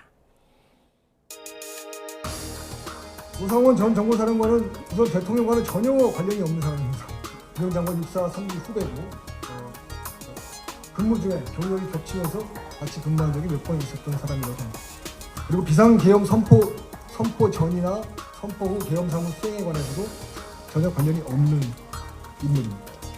다만 노상원 전 정보사령관은 정보사령관 역임했기 때문에 해외 정보 취득과 취급, 그다음에 해외에 나가 있는 정보사 요원들, 이른바 블랙 요원이라고 하는 그런 요원들에 대한 관리 업무에 능통한 사람이었습니다. 전직 정보사령관으로서 지득한 경험, 지식 또는 판단에 대한 자문을 구했다고 합니다.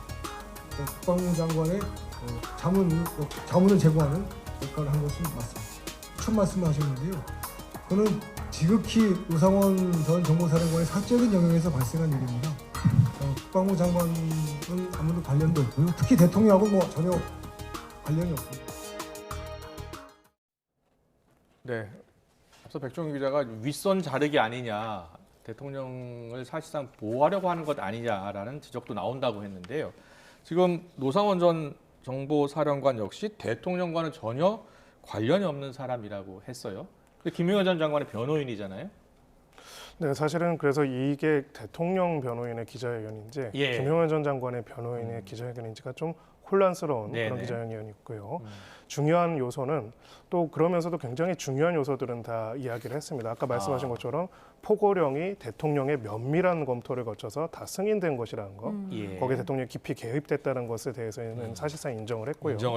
두 번째는 노 전 사령관이 국방부 장관의 자문역을 맡아서 구체적인 역할을 수행했다는 것도 인정을 했습니다. 그것도 굉장히 중요한 진술인데 지금 본인이 진술 거부권을 하고 있는데 변호인이 나와가지고 이거를 기자회견에서 얘기를 하고 있고요. 그러면서도 대통령은 관여하지 않았다. 대통령은 관여하지 않았다는 얘기를 거듭해서 반복하고 있습니다. 근데 사실은 이런 내용들은 앞으로 이제 우리가 군사에 있어가지고는요. 민주공화국에서는 국민의 군대인 국군에 대한 통제권을 통수권을 통해 가지고 통제하게 되어 있고요. 군의 명령 체계와 지휘 체계 속에서는 각각의 사람들은 상관과 그 지휘 체계에 복종을 해야지 그것을 벗어난 어떤 존재가 군의 명령과 작전에 개입을 하게 되면은 바로 이런 민주적인 통제와 법적인 통제에서 완전히 벗어나게 됩니다. 그런 부분에 있어가지고 민간인 신분인 노 전 사령관이 구체적으로 국방부 장관의 자문역을 위해서 무엇을 했는지 만약에 관여하거나 했다라고 한다면은 그 자체에도 굉장히 심각한 문제가 있을 수 있는데 그 내용을 너무나 쉽게 인정을 하면서 결국은 그 목표는 그 노 전 사령관이 대통령과 관련이 없다라는 얘기를 계속 하고자 했던 것으로 보여서 이게 사실 김용현 전 장관의 변호인으로서의 역할인지 어떤 역할인지 굉장히 혼란스러웠습니다. 그렇군요. 말씀하신 것처럼 노 전 사령관과 대통령은 상관이 없다. 이 점을 상당히 강조하고 있고 노 전 사령관의 개입에 대해서는 좀 부정하고 있어요. 그러면서도 수사 2단 구성에 대해서는 어느 정도 인정을 했잖아요. 네, 그렇습니다. 변호인 측은 김용현 장관이 정보사령부의 수사 2단을 구성하려고 했다. 이걸 지시했다라는 걸 인정을 했습니다. 선관위에 투입할 부대로 정보사령부 요원과 방첩사령부 요원이 있었다고 밝혔는데요. 이는 여론 조작과 선거 조작을 추동하는 국내 카르텔이 있고 또 국외에 거점을 둔 선거 조작 세력도 있다. 그래서 국외 거점 세력은 정보사가, 국내는 방첩사가 임무를 나눠서 맡으려고 했다. 이렇게 밝혔습니다. 그리고 정보사를 중심으로 꾸려진 수사 2단이 국외 선거 이제 부정 관련해서 이걸 이제 임무를 하기 위한 조직으로 만들어졌다. 이렇게 밝혔습니다. 그렇지만 국회에서 이제 계엄 관련해서 계엄이 해제되면서 이제 시행되지는 않았다 이렇게 언급을 했는데요. 경찰도 이 부분을 지금 집중 수사하고 있습니다. 어제 이제 수사 2단장을 맡으려고 했던 93의 육군 제2기갑 여단장도 조사를 벌였습니다. 네, 뭐 시행하지 않았다고 했지만 사전 모의를 인정했던 거 아닙니까? 네, 사실은 이런 식으로 임의의 수사 조직을 만들었을 뿐만 아니라 심지어는 이 조직이 무엇을 목표로 타겟을 했는지까지도 다 밝혔습니다. 다 나온 것 같아요. 자, 저희가 비상계엄이라는 표현을 쓰지만은요. 군사력 동원이라는 표현이 적합합니다. 군부에 의한 통치, 이게 비상계엄입니다. 자, 민주공화국에서는 기본적으로 권력상 어떤 역할들을 수행할 때 있어서 수사는 수사기관이 담당을 하고요. 수사에 대한 판단은 사법부가 담당을 합니다. 이런 것이 민주공화국의 기본적인 질서이죠. 문제가 있는 사실이 있다면 수사기관이 수사를 하고 관련된 내용들을 밝혀야 하는데 그것이 아니라 애시당초 군 조직을 동원해가지고 내부에 수사를 할 사안에 대해 가지고 수사를 하고 점거를 할 구체적인 계획들을 만들어 놓고 조직까지 만들고 있었다. 이 계엄사령부 산하에 만들려고 했다는 거죠? 그렇습니다. 그리고 바로 그 점은 계엄이 선포되고 실행되고 유지되지 않으면 불가능합니다. 그렇죠. 만약에 경고성 계엄으로 2시간 만에 해제할 거라면 수사 2단이 왜 필요하겠습니까? 계엄이 없는 상태에서는 정보사가 그런 역할들을 할 수가 없습니다. 그렇다면 한마디로 이 계엄에 있어서 사전에 치밀한 준비뿐만 아니라 조직까지 구성이 되어 있었다. 그 말은 앞에 이야기했던 것처럼 단순하게 계엄을 경고성으로 했다가 해제하려고 했다라는 그런 것이 아니라는 거를 스스로 자백한 것이죠. 발언일 수 있네요. 알겠습니다. 그럼 오늘 회견 내용은 노 전 사령관도 크게 관여하지 않았고 대통령과 노 전 사령관도 상관이 없고 이 모든 거는 김용현 전 장관이 다 했다. 이렇게 요약할 수 있는 건가요? 그러면서 저는 변호사 윤리장전의 기본적인 변호사 윤리에 맞는 것인지도 좀 심각한 의문이 듭니다. 뭐 여러 가지 정치적 배경이 있다고 하더라도 기본적으로 자신들이 변호하고 있는 변호하는 인물의 이익에 적극적으로 반하는 제3자의 이익을 위해 가지고 이야기를 한 것으로 보일 여지가 있다는 평가가 있을 수 있다고 보여집니다. 예, 김용현 전 장관을 위한 변호사의 발언인지 의문이다라는 말씀이시죠? 예, 알겠습니다. 그리고 윤석열 대통령이요, 지금 공수처 2차 소환까지 불응했고 3차 소환은 일요일 오전 10시입니다. 일단은 일요일 오전 10시까지도 나오지 않는다면 체포영장까지 검토하고 있는 겁니까? 네, 일단 공수처는 오는 29일 오전 10시 정부 과천청사에는 공수처로 출석을 하라고 3차 통보를 한 겁니다. 18일 그리고 25일에 이어서 이제 3차 통보인데요. 일단 현직 대통령에 대한 긴급 체포까지 이야기가 나왔었어요, 그동안에. 네. 그런데 공수처가 윤석열 대통령 수사를 이제 전담하게 됐잖아요. 검찰에서 이첩을 받아서. 그리고 이후에는 좀 신중 모드로 이제 들어간 모습입니다. 이제 법조계에서는 이제 준비도 안 된 상태에서 이제 대통령 수사를 떠안아서 이제 현실의 벽에 부딪힌 거 아니냐 이런 지적도 나오는데요. 예. 오동훈 공수처장은 그동안 이제 구속 수사와 관련해서 의지를 좀 피력했었어요. 예. 지난 9일에 국회 법제사법위원회 현안질에 나와서 내란죄는 구속 수사가 원칙이다. 그리고 11일에는요. 상황이 되면 긴급 체포 또는 체포영장에 의한 체포를 시도하겠다 이렇게 언급을 했었어요. 그런데 공수처에서 말씀드린 대로 검찰에서 사건을 넘겨받아서 수사 주도권을 잡은 뒤에는 좀 달라졌습니다. 24일에는 어떻게 얘기를 했냐면요. 오동훈 공수처장이 대통령께서 소중한 시간을 꼭 내주기를 거듭 요청드린다 이렇게 표현을 했습니다. 이제 공수처가 윤 대통령을 바로 체포하기에는 약간 준비가 부족한 거 아니냐, 그래서 이런 지적이 나오고 있고요. 또 구속하면 수사할 수 있는 기간을 열흘 정도이거든요, 지금. 왜냐하면 검찰과 나눠서 이제 수사를 해야 되는 부분이 있기 때문에요. 이제 그렇기 때문에 이제 모든 책임을 이제 떠안게 된 공수처가 이제 신중 모드로 가는 거 아니냐, 그런 지적이 나오고 있습니다. 네. 2차 소환 통보가 어제 성탄절 25일이었고요. 3차 소환 통보는 29일 일요일인데요. 이렇게 휴일에만 부르는 건 아무래도 경호상의 문제가 있는 걸까요? 네, 그렇습니다. 일단은 이제 경호처와 협의를 해야 되는 부분이 있고요. 이제 부르려면 이제 일반인들에게 최대한 이제 피해를 주지 않기 위함일 거예요. 그래서 지난 25일도 그랬고요. 1차 소환 통보 때도 주로 휴일에 네, 그렇습니다. 이제 거군요. 공수처 같은 경우에는 이제 과천 정부청사에 있기 때문에 거기에 이제 출입 인원들이 상시 출입 인원들이 많잖아요. 예, 그렇다 보니까 그 상시 출입 인원이 적은 날을 골라서 일단 소환 통보일로 통보를 한 것 같습니다. 그렇군요. 예. 공수처의 수사 능력, 수사 범위 이런 게 논란이 되는 가운데 특검으로 가야 된다 그래서 이런 주장도 나오고 있는데 이게 만약에 공수처가 기소한 뒤에 특검이 출범을 하면 이중 기소가 될 수 있어서 사실상 대전 휴업이 될 수 있다 이런 지적도 나오더라고요. 네, 그래서 지금 전체적으로 사실은 교통 정리가 필요합니다. 먼저 첫 번째 원칙은 명확해야 합니다. 내란죄라는 거는 민주공화국의 기본 질서를 완전히 무너뜨리는 겁니다. 주권자인 국민에게 반해가지고 이제 내란을 일으키는 거나 마찬가지거든요.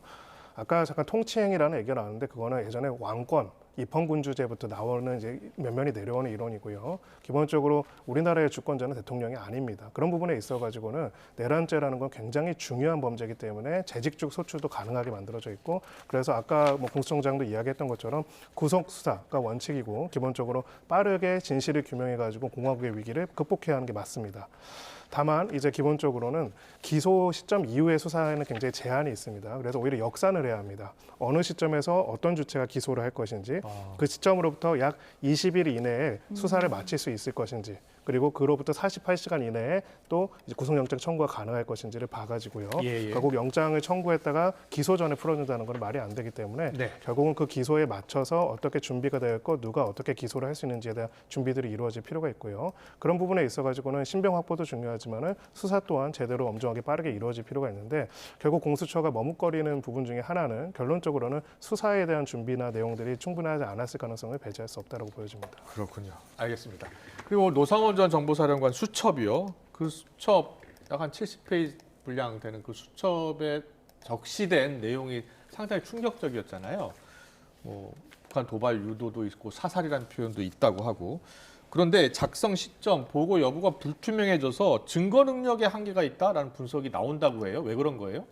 네, 결국은 이제 그 증거와 관련해서 증거 능력이 있고요. 예. 증거의 신빙성에 관한, 증거력에 관한 부분이 있습니다. 기본적으로 본인이 작성을 하지 않았다라고 한다면은 증거 능력이 아예 없다고 볼 수 있겠지만은 예. 지금 본인이 작성한 게 맞고 필체가 많다면 예. 증거 능력 자체, 즉 증거로 다루어질 수는 있을 것으로 보이고요. 다만 이제 이것을 유죄의 증거로서 사용할 수 있는 신빙성이 있는 증거로 볼 것인가, 범죄 혐의와 관련해서 예. 이런 부분을 이제 재판부가 판단하게 되어 있습니다. 결론적으로는 그 수첩 내용도 중요하지만은 결국 수첩 내용에 따른 실제적인 구성과 조직, 그리고 사람들 간의 상호 연락들이 있었다라는 나머지 또 증거들과 결합해야 그 증거가 증거로서 더 강한 가치를 가질 수 있다고 볼 수가 있고요. 결국은 수첩뿐만이 아니라 이 수첩의 전후방에 있는 각각의 인물들 간의 관계, 그들 간의 모의, 그리고 그들이 실제로 이런 조직을 만들어내고 그 조직이 어떠한 명령들을 하달받았는지, 특히 최근에 이제 뭐 이야기가 나온 것 중에서는 HRD 뭐 이렇게 대북 침투조까지도 구체적인 명령들이 하달됐다면은 그들에게 내려진 명령이 무엇이었고 그것이 어떤 의미였는지에 대한 부분들까지도 규명이 된다면은 이게 단순한 수첩이 아니라 실제로 구체적인 계획으로서의 무일증으로서 굉장히 중요한 증거로서 가치를 가질 겁니다. 박근혜 전 대통령 탄핵 당시에도 안종범 전 수석의 수첩이 있었잖아요. 그때와 지금은 뭐가 다른가요? 일단은 그 혐의점의 중함 정도가 너무나 다르다고 볼 수가 있습니다. 예, 그때도 물론 굉장히 중요한 자료라고 볼 수는 있고요. 다만 이제 아까 말씀드린 것처럼 수첩에 자신이 메모한 내용 자체도 중요하지만 그 내용보다도 그 내용에 부합할 수 있는 나머지 사실관계들이 있는지를 종합적으로 고려합니다. 재판부는 판단할 때 특정한 한두 가지가 아니라 그 증거들이 서로 어떻게 모자이크처럼 맞닿아가지고 하나의 실체적 진실을 드러내는지를 보기 때문에 그런 부분들까지 같이 검토하게 된다면은 실제로 단순하게 한 사람의 구상이 아니라 실제로 그거와 관련돼서 특정한 정보사령부 내 조직이 꾸려지고 그 조직이 구체적으로 계엄을 전후해서 특정한 작전을 하달받았고 그런 지시가 되었고 그 지시의 내용들이 이 수첩과 일치한다고 하면 이거는 상당히 신빙성 있는 증거로서 인정될 수 있습니다. 그렇군요. 좀 더 수사가 필요한 대목이네요. 그렇습니다. 알겠습니다. 헌재로 가볼까요? 잠깐만요. 오후 2시에 브리핑이 있었던데 아직 대통령 측 서류를 받지 못했다고 하잖아요. 그래도 내일인가요? 대통령 측 네. 헌재 재판 준비기일이요? 예, 그렇습니다. 일단 윤 대통령이 자료 제출을 거의 안 했잖아요. 네, 맞습니다. 그래도 그냥 진행이 되는 거죠? 네, 그렇습니다. 이제 변론 준비기일은 내일 27일이거든요. 예. 근데 26일 낮까지 지금까지 헌재에 윤석열 대통령 측이 아무런 서류를 내지 않았다고 공보관이 밝혔습니다. 예. 네, 이제 지난 24일에 국회 소추위원 측은 이제 서증과 증인 신청 등이 포함된 입증 계획과 증거 목록을 헌재에 모두 제출했는데 예. 피청구인 측으로부터 접수된 서면은 없다 이렇게 밝혔습니다. 앞서 헌재는 준비 명령을 통해서 24일까지 12상 비상계엄 관련 국무회의 회의록과 계엄 포고령 1호를 제출하라고 요구했는데 윤석열 대통령 측이 계속 무응답으로 일관하고 있는 겁니다. 윤석열 대통령 측은 아직까지 대리인 선임계도 내지 않은 것으로 알려지고 있습니다. 그래요? 그런데 뭐 배보윤 변호사가 합류했다는 소식을 저희가 앞서 전해드리기도 했는데 법률 대리단 윤곽이 조금씩 드러나고 있는 거 아닌가요? 네, 지금 뭐 명확하게 몇 명이다 그리고 이제 누구누구가 들어갔다 이 정도까지는 아닌데요. 윤석열 대통령 측 변호인단은 이제 내란 수사는 김홍일 전 방송통신위원장을 중심으로 하고요. 탄핵 심판은 헌법재판소 공보관 출신인 배보윤 변호사가 이제 중심으로 대응을 할 것 같습니다. 배 변호사는 1994년 헌법연구관으로 임관했고요. 박근혜 전 대통령 탄핵 심판 당시 헌법재판소 공보관을 역임했습니다. 퇴직 후에는 당시 탄핵 절차가 이제 부실했다 이렇게 지적도 했는데요. 이 밖에 그동안 알려진 윤갑근 전 고검장과 윤 대통령의 최측근으로 꼽히는 석동현 변호사도 이제 조력자로 나서고 있는 상황인데요. 윤석열 대통령 측 내일 헌법재판소 첫 변론기일을 기점으로 본격적으로 이제 대리인들이 절차 대응에 나서는 거 아니냐 이런 이야기들이 나오고 있습니다. 네. 일단 윤 대통령 측이 변호인단 선임도 발표하지 않았고 또 여러 가지 탄핵 관련 서류도 제출하지 않았어요. 그래도 탄핵 심판 준비 기일 내일 바로 열리는 거죠. 그럼 어떤 재판을 하게 되는 거예요? 네, 이제 변론 준비 기일이라는 거는 앞으로의 재판에서 어떤 부분들을 심리하고 어떤 것들을 준비할 것인지를 상호 논의하고 협의하는 과정입니다. 대표적으로 증인을 부른다면 누구를 소환할 것인지, 증인을 몇 번이나 부를 것인지. 변호인단이 참석하지 않으면요? 근데 원칙적으로는 이제 변호인단이 참석하지 않는다고 하면은 변론 준비 기일 자체가 공전될 수가 있고요. 공전되면 한 번 더 기일을 지정을 할 수도 있습니다. 다만 이제 헌법재판, 탄핵심판이라는 절차, 그리고 헌법재판소라는 것은 헌법을 수호하기 위한 구조와 조직이라고 볼 수가 있습니다. 그렇기 때문에 지금과 같은 상황에서는 탄핵 심판의 절차적인 신속성이 굉장히 중요할 수가 있고요. 형사소송법을 준용하고 있는데 형사소송법에서는 공판기일에 출석하지 않는다면 원칙적으로는 기일이 열 수가 없습니다. 근데 헌법재판소법에서는 다른 특별규칙을 둬서 별도로 당사자가 출석하지 않다고 하더라도 한 번 더 기일을 지정하되 계속 진행할 수 있다는 아예 조항을 두고 있습니다. 법률 조항을요. 그만큼 헌법 수호라는 전체적인 책무가 굉장히 중요하기 때문에 절차적으로는 당사자가 출석하지 않는다면 바로 진행이 될 것으로 보이고요. 만약에 필요적인 변호사건에서 형사소송법상 변호인을 계속 선임하지 않는다. 그럼 그것 때문에 재판을 지연하는 게 아니라 국선 변호인을 지정합니다. 그런 방식으로 하더라도 재판 자체는 신속하고 정확하게 진행될 것으로 보입니다. 네, 알겠습니다. 잘 들었습니다. 여기까지 듣겠습니다. 지금까지 김성훈 변호사, 백정규 기자와 함께했습니다. 고맙습니다. 고맙습니다.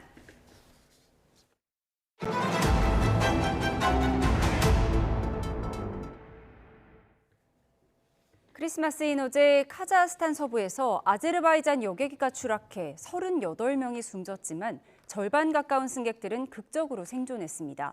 사고 초기에 셋대와 충돌한 것으로 알려졌는데 관련 당국은 모든 가능성을 놓고 철저히 조사하겠다고 밝혔습니다. 정유신 기자의 보도입니다.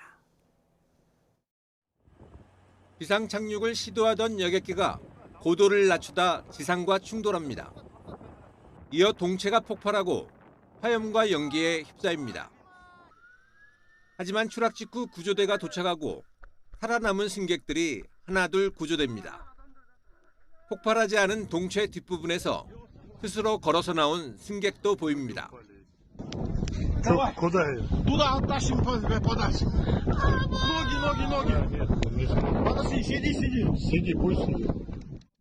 현지 시각 성탄절 오전 아제르바이잔 항공 여객기가 카자흐스탄 서부 악타우시 인근에서 추락했습니다. 아제르바이잔 수도 바쿠를 출발해 러시아 체첸 공화국으로 가는 길이었습니다. 이 사고로 탑승객 67명 가운데 30여 명이 숨졌지만 29명이 생존했다고 카자흐스탄 당국이 밝혔습니다. 동체가 폭발한 항공기 사고에서 절반 가까이가 생존한 것은 극히 드문 일입니다. 현지 언론들은 넓은 해변에 추락하면서 동체 뒷부분이 온전한 상태를 유지해 뒤편 승객들이 많이 생존했다고 전했습니다. 신속히 헬리콥터를 동원해 진화에 나서 추가 폭발을 막은 덕도 컸습니다. 추락 원인은 아직 밝혀지지 않았습니다. 러시아 항공당국은 짙은 안개로 사고 여객기가 경로를 바꿨고 이후 셋대와 충돌하며 비상 상황이 발생했다고 전했습니다. 하지만 로이터 등 외신들은 가까운 공항에 착륙하지 않고 카스피의 반대편인 카자흐스탄까지 간 것은 의문이라고 지적했습니다. 특히 사고 당일 러시아 남부에 드론 공격이 있었고 인근 공항이 폐쇄됐다고 외신들은 전했습니다. həyata keçirilir və Azərbaycan Respublikası Baş Prokurorunun müavininin rəhbərliyi ilə istintaq qrupu artıq iş başındadır. 참사 소식을 듣고 귀국한 아제르바이잔 대통령은 아직 추락 원인을 논의하기 이르다며 철저한 조사를 당부했습니다. 푸틴 러시아 대통령도 희생자의 애도를 표하면서 사고 현장에 구조 비행기를 급파했습니다. YTN 정유신입니다. 이런 가운데 항공 여객기 사고의 원인으로 러시아군의 5인 공격에 의한 격추 가능성도 제기되고 있습니다. 로이터 통신은 항공기가 셋대 충돌 사고를 당했을 경우 조종 불능 상태가 될 수는 있지만 가까운 벌판에 비상 착륙하는 것이 일반적이라고 지적했습니다. 또 사고 항공기가 애초 아제르바이잔 수도 바쿠에서 북서쪽으로 출발해 러시아 남부로 향할 예정이었지만 아예 동쪽의 카스피해를 건너 악타우로 향한 이유가 설명되지 않는다는 겁니다. 이스라엘과 하마스가 휴전 합의 지연을 놓고 서로 책임을 떠넘기는 가운데 가자 지구의 난민들은 두 번째 겨울을 겪고 있습니다. 변변찮은 옷도 담요도 없이 춥고 습한 겨울을 나야 하는데 면역력이 떨어지는 아기들은 잇따라 저체온증으로 숨지고 있습니다. 홍주혜 기자의 보도입니다. 쓰레기 매립지 옆 난민촌. 다 허물어진 텐트를 이리저리 수선해보지만 거센 겨울바람을 막기엔 역부족입니다. 땔감도 부족해 플라스틱 폐기물을 주워와 불을 피우는 데 씁니다. 가자의 겨울은 춥고 습합니다. 그러나 담요는커녕 양말도 없어서 맨발로 다니는 어린이들이 많습니다. لا ملابس منيحة ولا جرابين ولا شيء، ما عمرنا توقعنا نعيش الحياة هذه. أنا كان بيتي كتير كويس بالشمال. 면역력이 약한 아기들은 추위를 못 견디고 잇따라 동사하고 있습니다. 지난 48시간 동안 이 병원엔 신생아 시신이 3구 들어왔는데 하인은 모두 저체온증이었습니다. هذا يعني مثال صارخ على عواقب هذه الحرب الظالمة على أهل قطاع غزة خصوصا الأطفال. الأطفال الرضع لا يتحملوا درجات الحرارة المنخفضة. 폭격에 굶주림, 질병, 추위까지 이겨내야 하는 가운데 지난해 10월 전쟁이 시작된 뒤 목숨을 잃은 어린이는 17,600명이 넘는다고 가자지구 보건부는 밝혔습니다. UN 역시 가자지구에서 매시간 어린이가 1명씩 숨지고 있다고 경고했습니다. YTN 홍주혜입니다. 더불어민주당은 공천 개입 의혹의 핵심 인물인 명태균 씨가 지난 2022년 7월 대우해양조선 하청 노동자 파업에도 개입한 정황이 드러났다며 관련 녹취를 공개했습니다. 공개된 녹취를 보면 명 씨는 자신이 잘 모르는 내용이라면서도 대우해양조선 경영진에게 보고서를 만들어달라고 해서 받았다고 주장했습니다. 이어 대통령과 사모님이 보고해달라고 해서 보고했다며 강경 진압하라고 보고했다고 주장했습니다.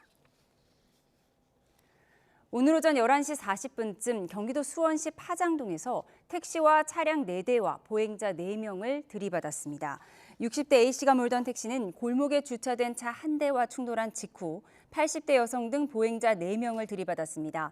다친 보행자 4명 가운데 3명은 병원으로 옮겨졌는데 생명의 이상은 없던 것으로 전해졌습니다.